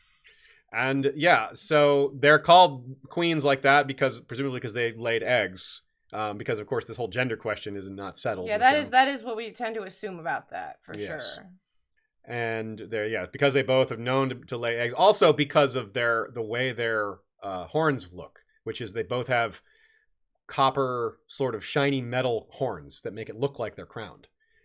So it's not just the egg laying, but that's part of it. But I'll note that none of the dragons are called king. None of the the Targaryens are, but none of the literal dragons. And so that's kind of interesting. But Meleys is known to be the fastest. The Dragon Keepers were like they recommended Meleys to Aemon, Prince Aemon, the one killed by the crossbow bolt, the father of the queen who never was, Rhaenys, who rode. I'm sorry, I got that. I'm so wrong. Caraxes was ridden by Aemon, not Meleys. Meleys was first ridden by. Whoops, go to my notes. Spacing out. Wait. Meleys was first ridden by Alyssa, of course. Alyssa, that's right. Alyssa, the one we compared to Tyrion, because Alyssa's life was very short, so she didn't have Meleys very long, and then Rhaenys, the queen who never was, came along and had Meleys for a long time, like 40-some years. So, so she's described as scales of scarlet, pink-wing membranes, crest, horns, and claws of copper. And it says the Dragon Keepers had not been wrong. Meleys was as swift a dragon as Westeros had ever seen, easily outpacing Caraxes and Vhagar when she and her brothers flew together. I remember what I said before about them all hanging out and chilling together. Vhagar and Meleys were friends, but Vhagar killed Meleys later. So, whoops. Yeah, no loyalty amongst dragons. And also, Meleys was one of the oldest dragons. Meleys went unridden for quite a while before Alyssa claimed her. So probably in her 80s when she died during the dance, which is one of the oldest ones. Vermithor would have been older, and maybe Silverwing, but maybe not. Now, Let's see. Scrolling back to the previous questions. Okay, so there's a lot of other dragons to go through. I wanted to go through several of the dragons, kind of individually describe them and kind of make them unique. But we also have more questions to cover. For example, I've wondered about the babies given eggs that don't... Oh, no. I read that one already. What about warging into a dragon? What about that concept? We talked about how the dragon bond is close to warging, but not quite. But that doesn't answer the question of whether someone with powerful warging abilities, skin-changing skills like Bran or even Bloodraven, can they do that?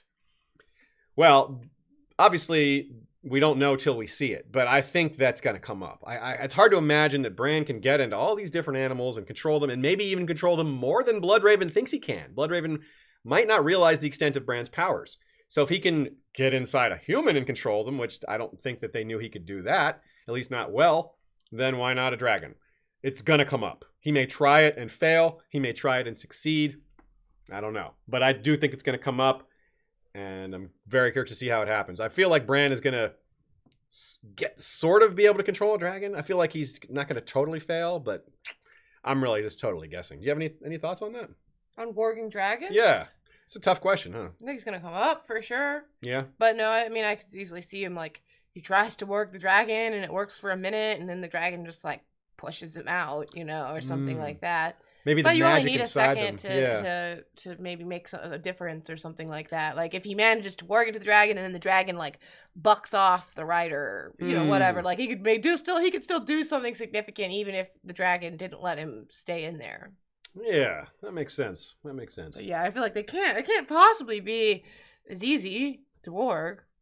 Yeah. It has to be a lot harder. Like, if you consider the trouble he had with, like, Hodor, if you picture it on that level, maybe.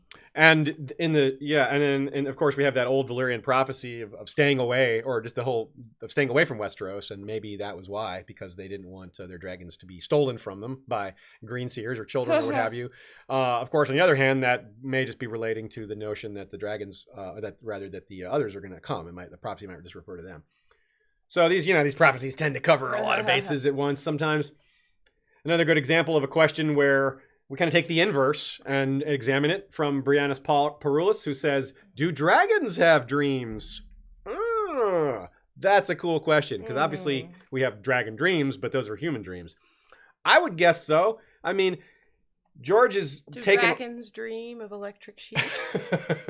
Dragons dream of sheep, for sure. Yeah, I don't know about electric. Yeah, definitely burning sheep, yeah. Yes, burning sheep. And delicious. That's dreaming of food, basically. I mean, cats and dogs have dreams. And George is going out of his way. I mean, not out of his way, but he likes to add, like, these cool fantasy details to them. And animals dreaming is already a real thing, so I would assume yes, because it just sounds cool, and it's a real thing, so... But what would they dream of? And could their dreams have magic involved? That's kind of neat. Maybe they can dream of their owner. Maybe they can dream of what it was like to be an egg. Question from Fred Targaryen's Uncle Daddy. Who do you guys think is the best rider/dragon pair in a one-on-one battle? Well, it's pretty hard to beat Aegon, isn't it? I guess. I mean, Valerion's pretty badass, but we don't really know much about, like, Aegon himself in, like, combat. We know he didn't fly Balerion very often. He didn't do it for fun. Yeah. Rhaenys did. I mean, you think if Balerion just has the size on him, but I don't know. I'm really not sure about. We really don't have any proof of Aegon and Balerion together being particularly badass. A better fit might be, like, Maegor and Balerion or something. It might have been... The answer might be Balerion, but maybe it isn't Aegon. Yeah. Is my thought. It might have been Meleys, because one of the things that I didn't really realize about Meleys, we were talking about how fast she was, but also just how dangerous she was. The way it's written, Aegon II was in big trouble going one-on-one Meleys versus Sunfire. Sunfire was smaller, less experienced. Meleys was particularly athletic, much bigger, and Rhaenys vastly more experienced riding her dragon than Aegon II. But Vhagar, it was a 2-on-1. So, like, what chance did she have just in that situation?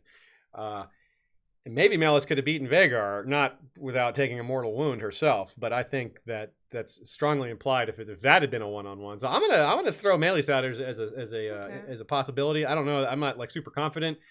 Vermithor obviously is a pretty big dragon, but Vermithor didn't lose, but got shredded fighting Sea Smoke, who's much smaller, and didn't seem to have some huge advantage there. They both died, just like all these other dragons. So, yeah. Question from Aliskander again. I noticed that when Aemond first mounted Vhagar, Vhagar seems to have formed an immediate bond with him since after landing he responded to Aemond getting his eye cut by roaring. Do you think that riding a dragon can create a mental bond that quickly, or is this a rare case? Also, could Vhagar have been easier to bond since having a former rider? Well, that last part's definitely true. We know I think that's explicitly stated that previous dragons are easier to bond with. Once they've had one, they're more likely to take a second or third, obviously not at the same time. And that same thing is said about skin changing. A wolf that has had a previous master, or the ravens in particular mentioned that way, are easier to bond with. We have a joke here? Yeah, it was because you were talking about dragons dreaming they were eggs, you know? Someone said, old, I dreamed I was egg. Oh, God. Anyways, that just really cracked me up. How could someone make that scene funny? I don't know. I didn't think that was possible, but it's been done. Yeah, that's a good question by Scott there. I wonder if the bond can be created that quickly. The bond was created that quickly, so I guess it has to be, because Aemond immediately flew Vhagar 3 times around Driftmark. It immediately got on, Vhagar roared, snapped his chains, and that was that. So maybe when Scott's asking the question, could he have been easier to bond, maybe we should take that a step farther and say Vhagar is among the easiest to bond. Vhagar had the most riders of any dragon. Yeah. Right? Balerion had, what, 2, not counting Araya, besides whoever was before? There would have been more before Aegon, like Aegon's father probably. Yeah. But we don't know the number there. And for all we know, he sat riderless for quite a while, like Vermithor did. Vermithor was unridden for like 40 years, or 25 years or something like that. So I think that's a pretty good theory that Vhagar has, because Vhagar was bonded to probably like 5. I would need to sit down and count it, but a lot of riders, more than any other that we know of. So that could absolutely, that's a great theory for why it was so easy that time. As far as other things about where dragons live and behave, here's some notes we took on how they live. They, of course, we have a quote here, moreover, 6 other dragons made their lairs in the smoky caverns of the Dragonmont above the castle. So I don't know that they lived near the castle for any particular reason. I think it was just because of the volcano that the castle was near. But it's possible some of the dragons have become more used to humans, and they rely on humans for being fed. The wild dragons obviously are a different matter, but we see that. Lots of animals that live in the wild but near to humans recognize humans as a potential source of food. Like, hey, we used ducks earlier. Ducks will swim up to people at a park, like, give us food. We have a raccoon that lives out back of our house that we see on occasion that will come and get the cat food we leave out for our outdoor cat, who also just adopted us, as it so happens. Perfect. So, yes. Perfect example, yeah. So animals are creatures of habit, and if they see something working, they keep doing it. Like, hey, these dudes are giving me food. I'm going to keep coming here. So I think that might be part of their they like living where the food is, but they also want to live, in a comfy cave with heat. But also it says, and behind the mountain dwelt 3 wild dragons, never claimed nor ridden by any man living or dead. So the 3 wild dragons on the other side of the mountain, this is again the eastern side of Dragonstone. That, of course, is the Cannibal and Grey Ghost and Sheep Stealer, of course. Okay. Another question here from Stephen Puttick. It took Drogo's pyre and blood magic to get Dany's dragons to hatch. Nice pun there. So would it follow that a wild dragon would breathe fire over the eggs that it had laid for them to be born? Or is it a controlling thing from when dragons were first bred, that simply laying the eggs doesn't mean they will hatch, but needs a few other things to hatch them, e.g. fire and blood? So I think no. I don't think the wild dragons, as we discussed earlier with regards to dragons sitting on eggs, which we have no evidence of, the dragons don't seem to care about the eggs once they're laid. So I don't think they have any sort of instinct to heat them up or to put them or to do anything to them.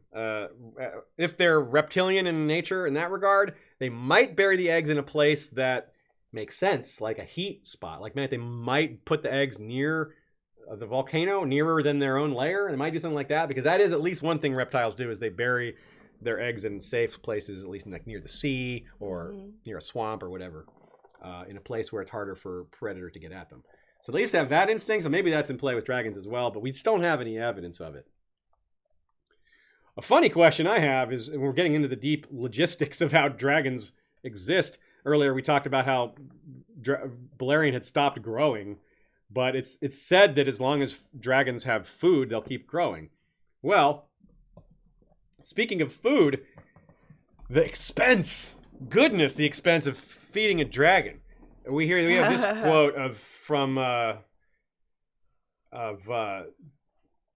Vermithor, where not from Vermithor, read about Vermithor, where Jaehaerys is kind of trying to scare Rogar into realizing that, hey, I don't need to take any hostages.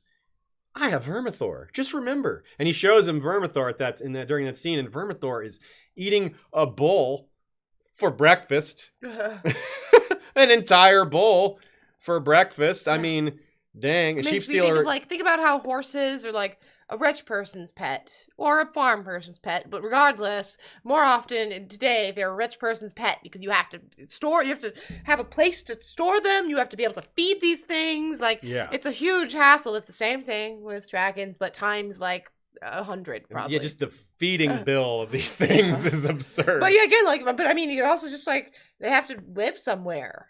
You have to have the space for your dragon. Yeah, right? Jeez, the space is... and they tried to build the dragon pit to space that out, right? Yeah. Yeah. Uh-huh. It's a big expense, dragons, indeed. Now, Nina Friel asks, what do you think motivated Caraxes to fight and ultimately die in King's Landing instead of flying back to the Red Keep, where Rhaenyra was, or somewhere else, like Silverwing flew to Red Lake after Tumbleton? Why didn't Caraxes do something like that? An instinct to be drawn to blood, noise, and fire, perhaps, which is suggested in the text, or Caraxes embodying Rhaenyra's desire to stop the uprising in the capital, or something else. So here we get back to some of these questions about dragon-human communication and the nature of the bond. Not the forming of the bond, but the bond once it's in place. That's an important distinction. Okay, so let's talk about this incident a little bit, because it contains another bit of dragon lore, and we'll also get a little background on Caraxes. So Caraxes is huge and formidable, which is unfortunate for Rhaenyra that she never took her into battle. Rhaenyra never fought in war. And it probably would have helped, because Caraxes being huge and formidable, then there you go. And like many dragons, Caraxes is named after a goddess of old Valyria. We're told the same thing is true after Balerion, Meraxes, and Vhagar, and given some of these names are pretty similar. I don't think Sunfire was named after a Valyrian god, but Tyraxes, along with, for example. Caraxes, perhaps. Right, Caraxes, Tyraxes, exactly. Some of those. Meleys, maybe. Maybe, yeah. Some of these Valyrian-sounding names have potential to be gods. And that makes sense, because the dragons are pretty godlike, right? And I'm going to follow that up with someone else's question about the nature of these names and the Valyrian gods. So we're going to have fun with that in just a minute, too. But first of all, let's finish off Caraxes, who also, by the way... Which eventually Caraxes was finished off. Several clutches of eggs for her as well. So she's our only example of a rider hopping on a dragon that isn't theirs, when the rider's not present. We do have the first example in Fire and Blood of someone else riding on someone's dragon, at least explicitly. It's implied that it may have happened before, but... For example, when Jaehaerys and Alysanne flew to Old Town, they had a guard with them. Each of them had a guard on the dragon with them. Uh-huh. And but there's no mechanism mentioned, what kind of saddle did they have? What was up with that? Did they have whips? Did they have any of that stuff? Because the whips are mentioned elsewhere for battle. But man, I don't think George can avoid these topics in A Song of Ice and Fire, especially with Tyrion talking about saddles for Bran and things like that. That's long been a theory that Tyrion's going to make dragon saddles. And right now, Daenerys is just riding on Drogon's back. There's nothing. She's just holding on, oh my God, I might just fall right off. Yeah. So George is going to have to get into some of that. And I'm a little surprised he didn't get into it in here, because this is part of so much of Fire and Blood is expanding on these topics that are coming and foreshadowing them. And he just completely seemed to have avoided the topic while getting near it during Fire and Blood. So this is very curious to me. It really stood out. I just always crack up at the idea of someone just He's just holding on. Clutching, Like, especially like Michael Clarfeld, Claridox, he's doing dragon art for his door map of Rhaenys on Meraxes, right? And like showing me like the sketches of it, and it just like he doesn't have the saddle on it yet, and like just like the spread legs on the dragon. Yeah, like just, riding up on the neck, or it's just like where do you sit? And like how do you reach? And just like it feels like it'd be so hot as well, and like uncomfortable. I don't know. Yes, it's very hard for me to imagine riding a dragon without period, let alone without a saddle. Yeah, it doesn't seem to be an easy thing. So getting back to the question, as far as what motivated Caraxes, so what happens is, to set the stage in case people don't remember the exact details of this scene, Joffrey jumps on Caraxes' back, and now Joffrey falling to his death as the third born of Rhaenyra, who's a Cersei's parallel. Okay, little segue there, but let's jump back to the main topic. Caraxes doesn't like Joffrey being on him or her, so she shakes him off. I guess we're told that's what happens. And of course, after all these discussions of how hard is it to hang on the back, like maybe he just fell because it's hard to hold on to the back of a dragon. But no, we're told pretty explicitly that the dragon was wanting him off. And Rhaenyra makes a kind of puzzling comment, but along the lines of he doesn't know. Well, what does he doesn't know? That the dragon's going to throw him? But it's confusing. And if she's just full of rage and frustration and fear for her son, and the dragon is feeling that, it does make sense for why Caraxes just goes suicidal there. Caraxes, because that's what happens. After the dragon pit collapses, after the shepherd's people flood the dragon pit and kill all those other dragons, Shrykos, Morgul, Tyraxes, and Dreamfire brings down the roof, Caraxes just flies over there and just attacks the crowd, just lands on them and just starts fighting on the ground like a crazy dragon. Like, just basically commits suicide by mob. And Rhaenyra's thoughts at that time were of extreme anguish, extreme pain, extreme despair. And that would explain a dragon going nuts like that. And it just doesn't really make a whole lot of sense otherwise. One thing we compare it to is Dany, again, in the pit, in Daznak's pit. We're told that Drogon kind of responded to the noise and the blood and all that. And, well, that is what was happening in King's Landing. But Drogon didn't go dive into the crowds. He went into the sand. So I don't know. It's not enough of a one-to-one relationship, those two scenarios, for us to compare them. I like one kind of really offbeat theory that doesn't really have anything to do directly with Caraxes, is that Basilisk's blood was added to the water supply in the city to make everyone go so crazy and storm the dragon pit like that. What else would make them so impervious to so unthinking as to harm to themselves like that? But that's another topic. Something for people to think about. Okay, moving onward, we have a couple other questions. Let's talk about Caraxes for a minute. Cool. We've got some awesome art of Daemon Targaryen and Caraxes by Naomi Makes Art right here. We're a really massive dragon. Yeah. Massive horns. Caraxes is interesting in that he was called the Bloodworm, which also describes his coloring. He was known by the Dragon Keepers to be the fiercest of the young dragons, which is fitting for Prince Daemon, who... He doesn't look so fierce in this art. Yeah, he's like all sweet. lovey. He loves his dragon. Fiercest of the Targaryens of his age, Daemon was, but he was not Caraxes' first rider, as we pointed out earlier. And he got to ride... His first rider was Aemon, and Aemon got Caraxes' first experience in battle, which was Vermithor, Vhagar, and Caraxes got to annihilate that Dornish invasion fleet under Prince Morion, a.k.a. Prince Moron. That was a good example of dragons just totally owning a fleet, which I wonder if that's coming, because it's exactly 3 dragons taking out a fleet. That's anytime there's 3 dragons doing something, you gotta take a second look just in case it's a foreshadowing for something Dany's going to do. On the other hand, Dany may not ever have all 3 of her dragons like as a concerted unit, given all the attempts to steal them and other people with dragon blood. So we'll have to see about that. Great art there, as Shea showed earlier. That was really cool. Great job by Naomi. Naomi Makes Art. Naomi Makes Art, right? Next dragon. Let's talk about Vermithor. Vermithor's pretty cool. We've got some cool art for this too, because we've got this piece by Sanrixian of Jaehaerys on Vermithor and Alysanne on Silverwing, Right flying on. together. That's very cool. I love that one. That's a really good one. You can really see the Targaryens really well. You get that as a print at her shop too. Yes. But yeah, it's nice, the idea of them flying together. Very Just sweet. the way she does the clouds there is really good too. Or is there, Yeah. are those clouds? Just whatever the background yeah, is, I can't tell. definitely. It looks really good, that purple shade. Yeah, they're flying high, baby. Again, I will remind people who, if you're listening to the podcast afterwards, not only can you get all the art by using the free Acast player, it doesn't try to sell you anything. We don't make any money off it. It's just a great way to be able to see images while you're listening to a podcast.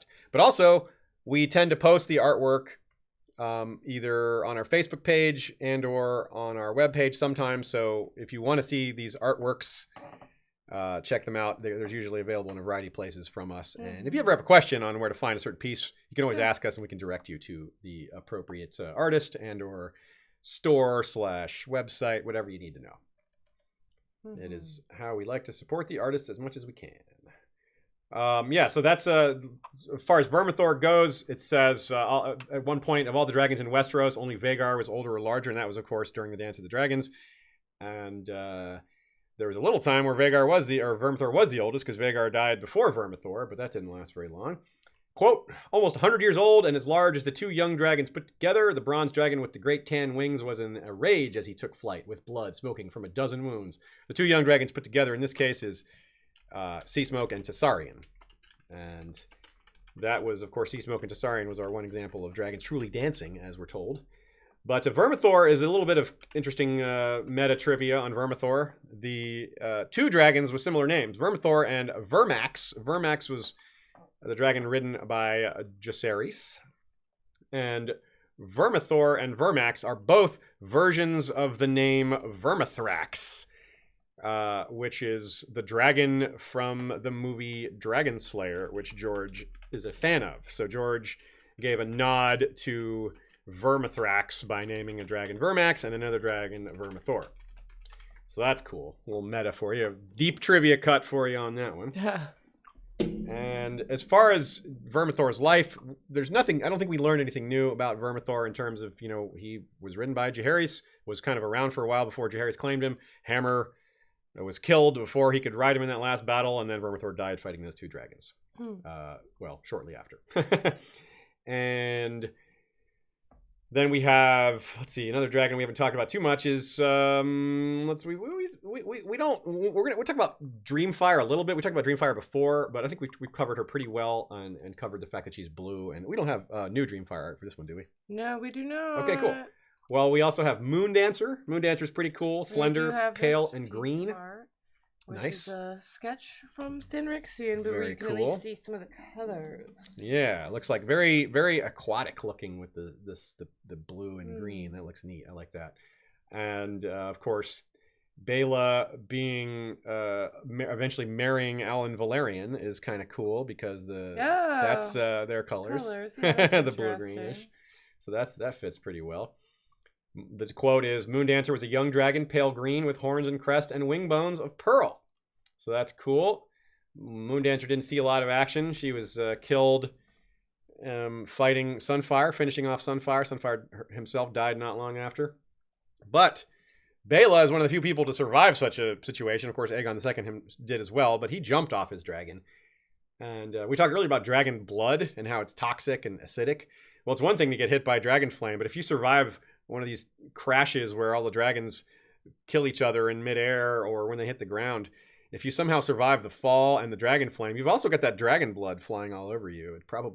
Bela probably had some very permanent injuries from that. Another dragon we don't know the color of is Stormcloud. And I really wanted to know what color Stormcloud is because I want to know if it completes or fills out the Jon Snow Aegon III parallels. Because of course, Jon Snow Aegon III parallels thing we've talked about a lot. Do you think Stormcloud should be white like Ghost? Maybe. Stormcloud could be white like Ghost, or black like the Night's Watch. And it's like, well, what color do you want it to be? Or green like Rhaegal. Oh, okay. Yeah, for that reason. Okay. But I like the idea. Stormcloud doesn't sound green. And white. It sounds like a gray white dragon, like a stormy dragon. It does. color. So I think Ghost color is more likely. Although white wouldn't be a Stormcloud color either. So yeah, like an off-white maybe, which wouldn't help the parallels. So that one just might not be there's plenty of Aegon III Jon Snow parallels. That just might not be one of them. Let's see. Sheepstealer. A dragon hatched when the old king was still young. Had a taste for mutton, swooping down on shepherds' flocks from Driftmark to the Wendwater. Now, Sheepstealer is a wonderful meta because Sheepstealer being fed mutton is also a parallel to the original Valyrian shepherds, which I think we got some questions in the chat about that earlier, so we're getting to them now.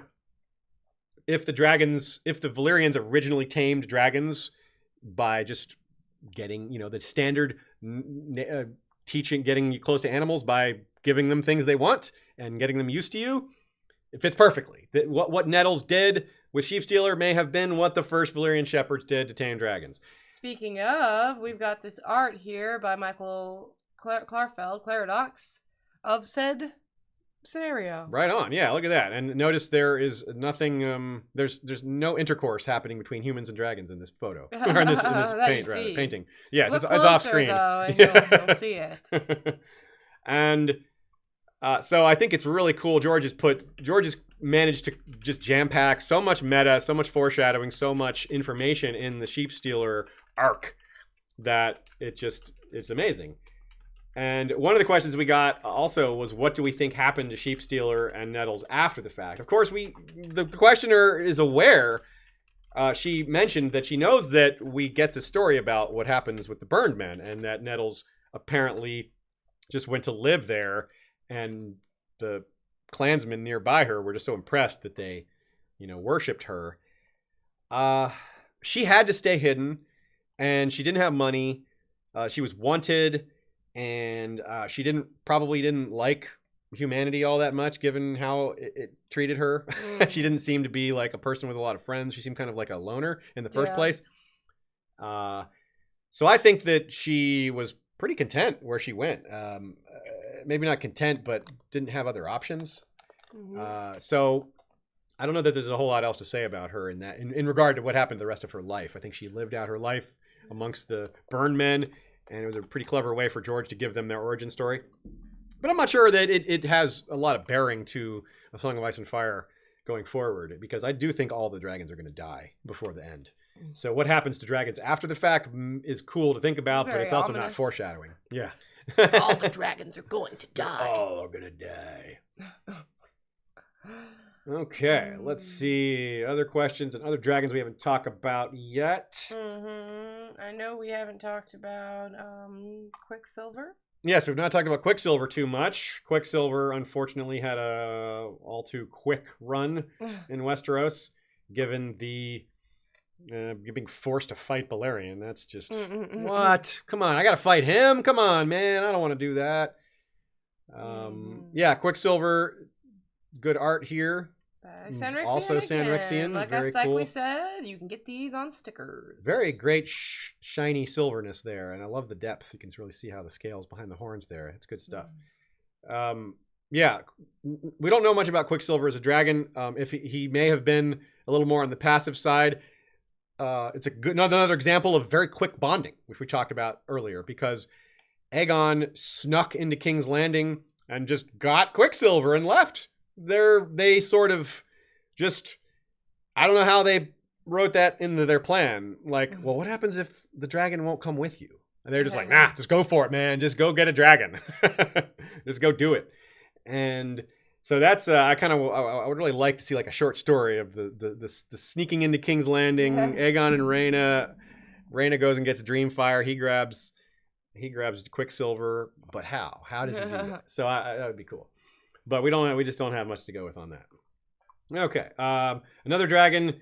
There's the small dragons we mentioned: Caraxes, Shrykos, Morgul. We didn't get colors or appearances on them, so there's just not much we can say about them. They would have eventually been ridden by some of those other young Targaryens, like maybe Maelor or Jaehaera. Well, no, Jaehaera did have Dreamfire eventually. She just didn't do a lot of riding. And Morgul is so familiar as a name to me, and I can't think of what it's from.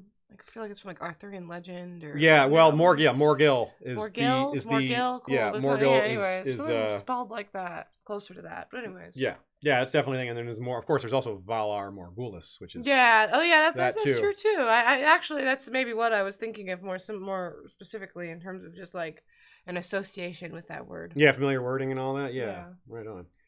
That's really interesting. That makes me think that Morgul's name is like, born to die. Yeah, it's all just dragons must die. death or something. Basically. So a smaller dragon topic that we just are dying to discuss but don't know where to go with it is Alice Rivers' claim that she has a dragon. Like, what? Did Vhagar lay eggs at Harrenhal that eventually hatched? That's possible. I don't know why they would hatch there, but it could explain it. If not, where did she get a dragon? And maybe she's just lying. Maybe she's pulling a Melisandre, because there are definitely some Alice Rivers Melisandre vibes. Maybe she's just got like a shadow dragon, like a shadow baby dragon. I'm very curious about that, right? Like, we have to wait till Fire and Blood 2 to hear about that. So I guess that means it maybe isn't a foreshadowy thing, because he's not giving us the answer in Fire and Blood 1. It may not come up in... But it might be one of those things that relates to a question that we're going to touch on now, which is, shouldn't there have been a lot more magic during that era if there were a lot of dragons? Yeah. If dragons are either responsible for the magic or a sign of how much magic there is in the world, shouldn't there have been more magic? Well, Alice Rivers is a good example of more magic in the world. She just blew some guy's head up. Like, what? Like, if you laugh, my head's going to explode. Or I'm going to choke to death. No, that's the choke to death one. If you laugh, I'm going to choke to death from a distance. Like, she's miles away. It's so over the top, the magic. Not in a bad way, but... So Magically Delicious says in the chat, Alice Rivers' dragon was in her belly. Well, she said that she had the son. She said she had the kid, and then the messenger said she has a dragon. I've seen it. Maybe she was just talking about his kid. Maybe the kid has dragon features. Maybe it's a living version of one of those abominations. Yeah, one that actually survived. Well, let's not go there. No, we should go there. Yeah, at Harrenhal, that would be the place for that to happen, right? Creepy, blood magic-y, ancient spirits getting involved. By the way, just in case, I know we'll probably get people in the YouTube comments if we don't bring this up. Morgul also Lord of the Rings. Oh yeah, the blade. The blade. Anyway, yes. so just it's and we know George is heavily influenced by Lord of the Rings. Yeah, exactly. So I definitely would be familiar with that. In fact, that may be where he came up with Valar Morghulis, maybe. Yeah, maybe originally. Yeah, it makes sense. Valar was Morghulis, and like the idea of, anyways. Because he wrote that line. Not David J. Peterson wrote most of the other language. But that's George Braavosi. came up with. Yeah. He didn't write Braavosi. There's no language for Braavosi anyway. No, Valar Morghulis is a High Valyrian. Oh, yeah, you're right. But George still came up with it, and David J. Peterson had to work around the words that he'd already created and make the language work with there already being some. Gotcha. But it's definitely Valyrian, and you know that. It's Valyrian from, it's the Braavosi say it, but you're right. They got it from the Valyrians. You're right. All right. Okay, so the thing I mentioned we were going to talk about comes from a question from Ursula the White-Breasted Raven, which is another example of us inverting the question. In this case, we're talking about the old gods, and we're going to flip the script and say, here's the question. In the same way as the trees are/were part of the godhood of the first men and the children of the forest, do you think that the early dragons were part of the godhood of Valyria or the early Valyrians? I love that question, and because the dragons are named after gods, it just slides right in there as a great theory. So let's explore this idea. Yeah, no, I definitely have always wondered about, like, the Valyrian gods, and I've always thought that there's a strong chance that they were just in the shape of dragons. Yeah, why not, right? Okay, so there's two possibilities here that if they're not humans. And first of all, we know from the gods of the world of Essos and Planetos, there is a plenty of non-human gods. There are gods that have bird faces and fish aspect, and the black goat of Qohor is a black goat. No, but and there's a the lot. great stallion. There's all these animal gods. So why not? Yeah, if the early Valyrian shepherds became what they are today because of their bond with dragons, I could see that being, along the lines of the harpy. I don't know if there's an actual harpy goddess, but yeah, maybe. And if we want to get really creepy, maybe they were half human, half dragon images, right? Like a dragon scaled person, like the old, I don't know, like the Draconians from Dragonlance series, which were, by the way, dragon eggs done with magic put into them to make them part human. Oh, okay. So that concept is, kind of an existing fantasy concept, I suppose. So the idea being that if these were gods, these were sort of like half dragon, half human gods. Well, then the Targaryens were just trying to emulate their gods by trying to copy that magic or to be like them or to make themselves gods or try to become part of that godhood, which is what the children of the forest do to Bran by having him drink the probably Jojen paste to make him be part of their godhood, which is, well, trees. Not as exciting as dragons, but there's a ton of parallels there. That's probably something that more time needs to be spent on, more thought needs to be put into than the time we've been able to put into it on this question, because that question came like yesterday, and it was definitely one of the questions that made me think the most. So many good questions, but that one was just really got my head spinning because it goes really deep. It's a great question there, Ursula the White-Breasted Raven. Okay, got a couple more bits about skulls, and if anybody else has a question or two, now's the time to jump in because we're going to be wrapping it up in a few minutes here. This will be the first time we don't go way over 2 hours. We'll just go a little over 2 hours this time. My tailbone thanks you. Yeah, Zashea has had a wounded tailbone for quite a while after falling down the steps, so sitting like here 5, is a bit of a 6 problem. months now. It's been miserable. I'm sitting on like a thing and it still hurts. So anyways. Yeah. Okay, so let's see here. My thing about skulls, we talked about bones at the beginning and skulls at the beginning, so I kind of wanted to make it a bookend. Skulls are valuable. There's a lot of stories of these skulls being used as symbols or as money makers, and of course it makes sense in Westeros, right? People cut heads off and put them on pikes and be like, this is how you show a defeated enemy. Now a dragon head's a bit too big for that. Well, in the case of some of the small dragons killed at the dragon pit by the shepherd's men, they in fact did just that, but they could actually carry the small heads. Meleys' head was carried by the victors of the Battle of Rook's Rest. Vermithor and Sea Smoke's heads were chopped off, the skin cleaned off, and the new Lady of Tumbleton tried to help rebuild Tumbleton. All that insane damage done there by charging people money to look at the skulls and by charging them even more to touch the skulls. Pretty clever way to make a buck, or a stag in this case, or a copper star. And so like I said, the shepherds had done that thing, but not only did the shepherd put 5 dragon heads on spikes, but he preached from amongst those heads. So, and isn't that kind of what we're doing right now? We're kind of preaching from amongst a bunch of dragon skulls and heads. And I see no dragon skulls or heads anywhere. I see dragon eggs right there. Oh yeah, we got a dragon egg over there. We got a little dragon egg cookie jar sitting just off screen. It's been in our episodes before. Oh, Steven Stark says, awesome stream, and asks us favorite dragon name. Ooh. That's a tough one. Yeah. I don't know exactly, my favorite or the coolest one or anything like that. But I really do. I've always been fond of just the sound of Tessarion. I don't know. That's kind of cool. Tessarion is a good one. I don't know. I just think it's a nice name. I like the name calling it Dragon Tess. I don't know. Yeah, that's a good one. I like that too. I'm kind of partial to Caraxes. It's just kind of cool. It's like simple and powerful. Yeah. And we know for sure it's one of the gods or goddesses in this case. Yeah. Another dragon we didn't actually mention was Morning. And Morning's we touched name. on a little bit. Yeah, we Morning didn't describe. is a nice name in the context of A Song of Ice and Fire in the series, but it's still not what I would want my dragon to be named. No, I agree. It's not a great name. It's just, as I was thinking of the names, it occurred to me that we hadn't talked about her a whole lot. It's definitely not a goddess either, Morning, nor is Dreamfire or Sunfire. But I think I'll go, because you picked a star and I won't pick the same one. No, that would have actually been a possible one for you to pick. Yes, absolutely. That's so interesting. I felt like people weren't going to agree, but I mean, that was my blog name on Tumblr for a while. It was even Tessarion. I just have like a kind of I particularly like that name.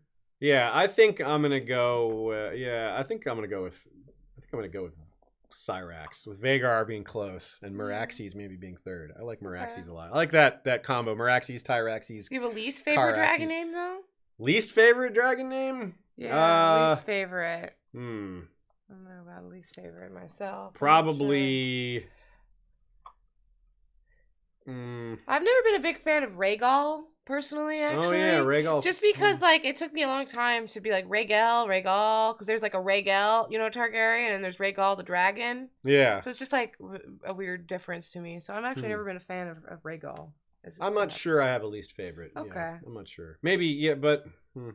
Actually, Drogon. Drogon's really. It just sounds like dragon. Drogon. Yeah, dragon. Drogon dragon. It's just, I realize the name. He's named after Drogo. Yeah, he's named Drogo, Obviously. but it is just Drogon the dragon. Yeah, It's which is true. a little. Yeah, it's a little. Yeah, Eagle-y the eagle, and Doggy the dog. Yeah, it's a little too on the name. Yeah, you are On the right. nose. Drogon is the worst. On the snout, actually. Yeah. Okay, so I'm gonna go ahead and dip into our Patreon credits after pointing out that yes, also mourning. I guess because she's pink is why the pink light of morning. I guess Yeah, is like the idea there sunrise, I with black guess. horns and crest. It's kind of cool, like pink breaking through the black. I think it's kind of sad. Just imagine if like she actually said the name was morning, like Yeah. you're in Oh, mourning, MOU, yeah. and like Ooh. they just wrote it wrong, and she was just sad, just about everything, all the death. She was sad for a long time. The Exactly. owner. So it's just a funny morning and morning. Oh, we got a super chat here from Marvin Martin. Queen horns copper and not black like rest of body. I suggest Fable of the Dragon Tyrant. Oh. Aria is proof that Jabba / Leia sired the Targ line. Oh God. It's a gross image. Oh man. What the things that come up when we talk about breeding and genetics and people and sheep and dragons. And now Jabba somehow got in there. Okay.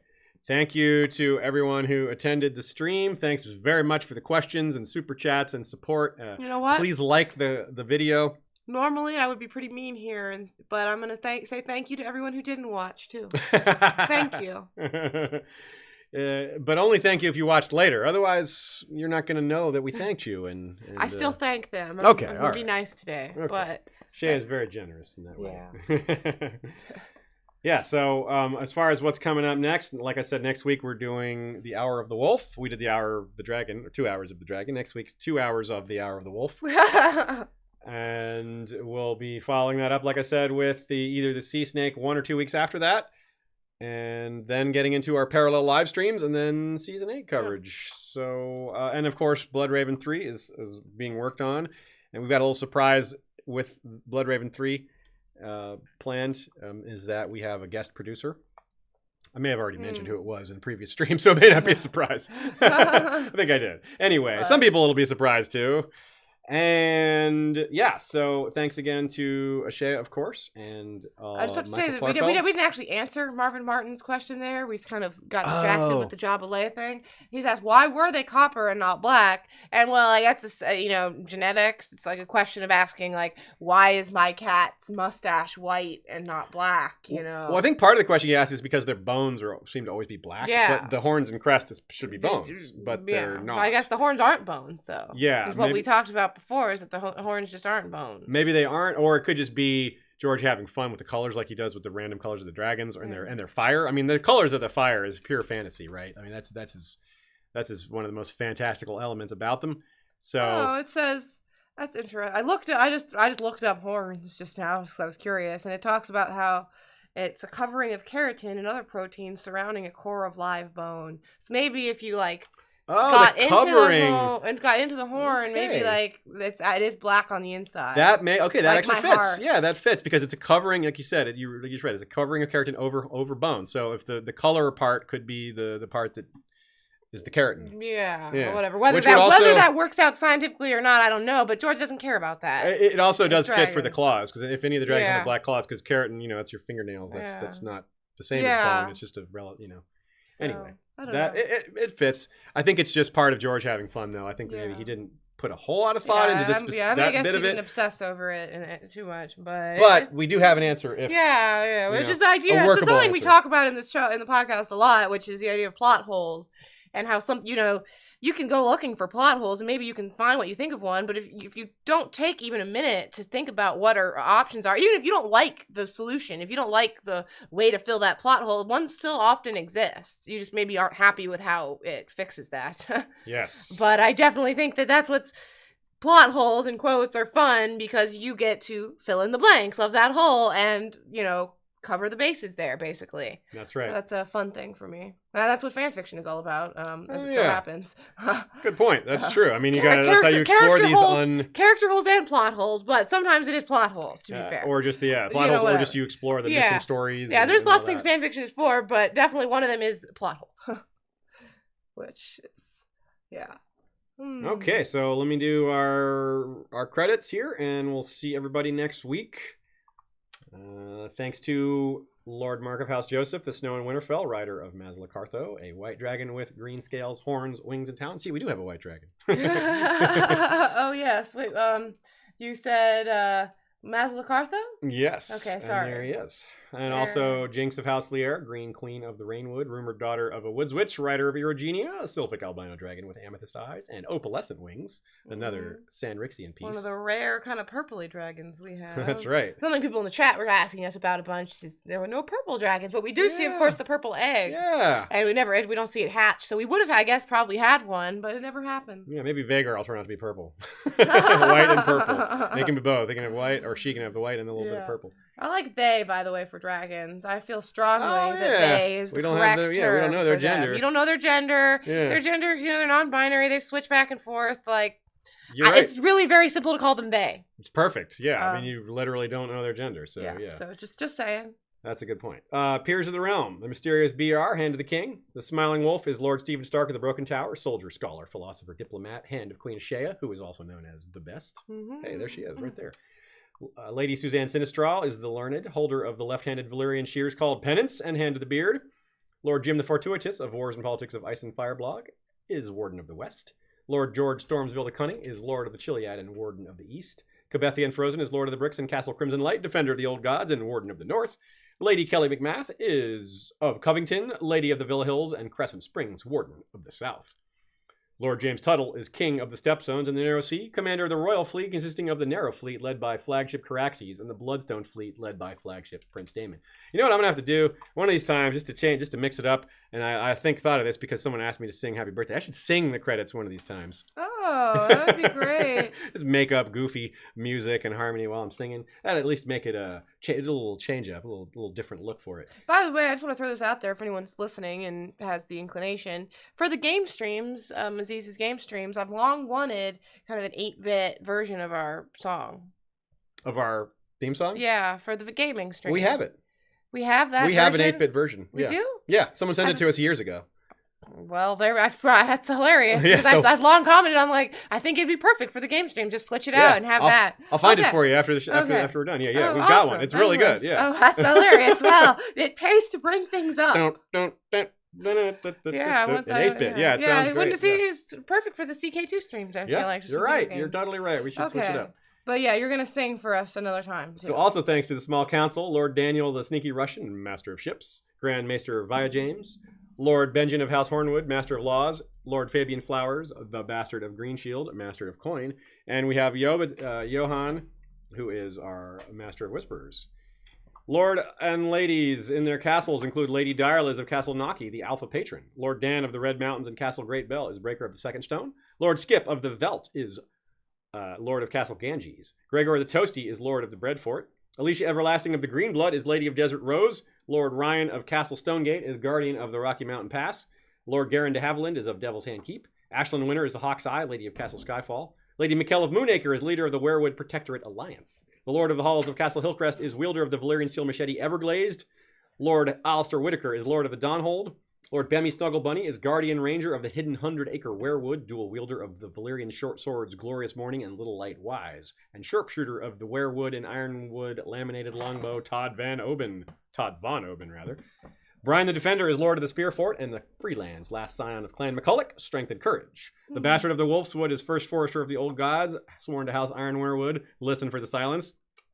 A new tradition is burgeoning here, as while I read the credits, Ashea has taken to going to find one of our nearby cats and putting him on camera. So, yeah, people requested it. This is Xerxes. Oh, good requests there, folks. Yeah, he was sleeping. We also have the Bastard of the Wolfswood, First Forester of the Old Gods, sworn to House Iron Werewood, listen for the silence. Connor the Dungeon Master, Lord of Catamount Keep and Guardian of the Smoky Mountain Pass, Lady Baelish, Dark Widow of Harrenhal, Lord Sidney Jesse, the Fallborn, Lord of Blue Spring. Sir Valentine of House DeGen, creator of the Game of Predictions Futures Market. Lady Liana Kelly of Wolf Island is protectress of the Steelhold. Casey Stark of House Acres. And Lady Kay of House Archer, Lady of Earthdog Hall, Huntress of the Wolfswood, and Guardian of Maddie Squirrel's Bane, the Mighty Direweenie, round out our lords and ladies in their castles. We also have King's Justice, Sir Troy the Steady, wielder of the Valyrian Steel Blade Fate. That was not a very steady reading of his name, but, you know, mistakes happen.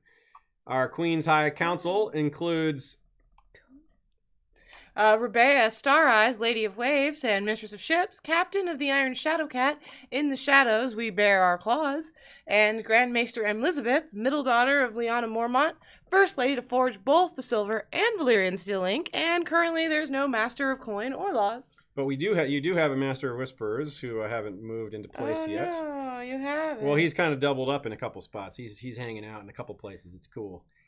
Here he is. You know the name. We've already read it. Oh, Alexander of UT, Captain of the Blazing Sabers. Do not go gently into this long night. See, we told you that Hell twice. yeah. Do not go gently into this long night. You've been warned several times now.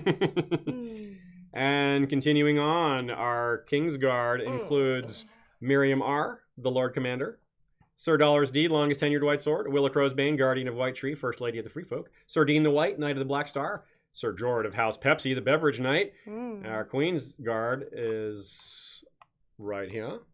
Oh, right here. We have Alexander of House Atreides. Oh, sorry. Cats are distracting me. We have Lord Captain Commander Haema Helmet, the Sellsword Sentinel. We have Alexander of House Atreides from the Seat of Doom. I must not fear. Fear is the mind killer. We've got Becca the Bard, Songbird of the North. Michonne the Melodious, Star of Old Town, Minds Over Masters. Ser Rambo, Knight of House Gannon, First Blood. Ser Leon of House Walker, wielder of the twin Valyrian steel blades, Fire and Ice, and the werewood bow, Rain. And Amber the Adamant, the Knight of the Mist and Mother of Squids. Right on. Oh, buddy. The Beard Guard is led by Lord Commander George the Golden, backed up by Sir Joshua Oakhart, the White Oak, Lady Rita of the Coppermane, the Unbound, Dance the Fervor, Sir Jeff Warden of the AC, wielder of Triad, the multifaceted beard of platinum, red, and brown, Stay Frosty. Sir Tim Corgyle is the mad boy of the Western Desert. And Queen Helena von Landstein is partying like it's 1999 since 1980-something. A kingdom for a drink. Last but not least is the History of Westeros Night's Watch, led by Lord Commander Benjen Umber, the Silent Giant, wielder of the Valyrian Steel Greatsword Winter's Kiss, and First Builder Maegor Snow, aka Maegor the Cool, the Fire and the Snow. First Steward Sir Jurion of the Torrentine is called Pale Wind, and First Ranger Sir Source Delica of House Gramercy is last but not least. Okay, everybody, that was a very loud beeping sound. Not beep at all. Whatever, squeaking I meant to say, yes. And we shall say good night and audio, and Valar reread us, and Valar repet us, the catus, sitting on screenus. He got back in his box. But yeah. Back on box, but back on screen. And now our watch is ended. And now our watch has ended, our show has ended, and we'll see you next time.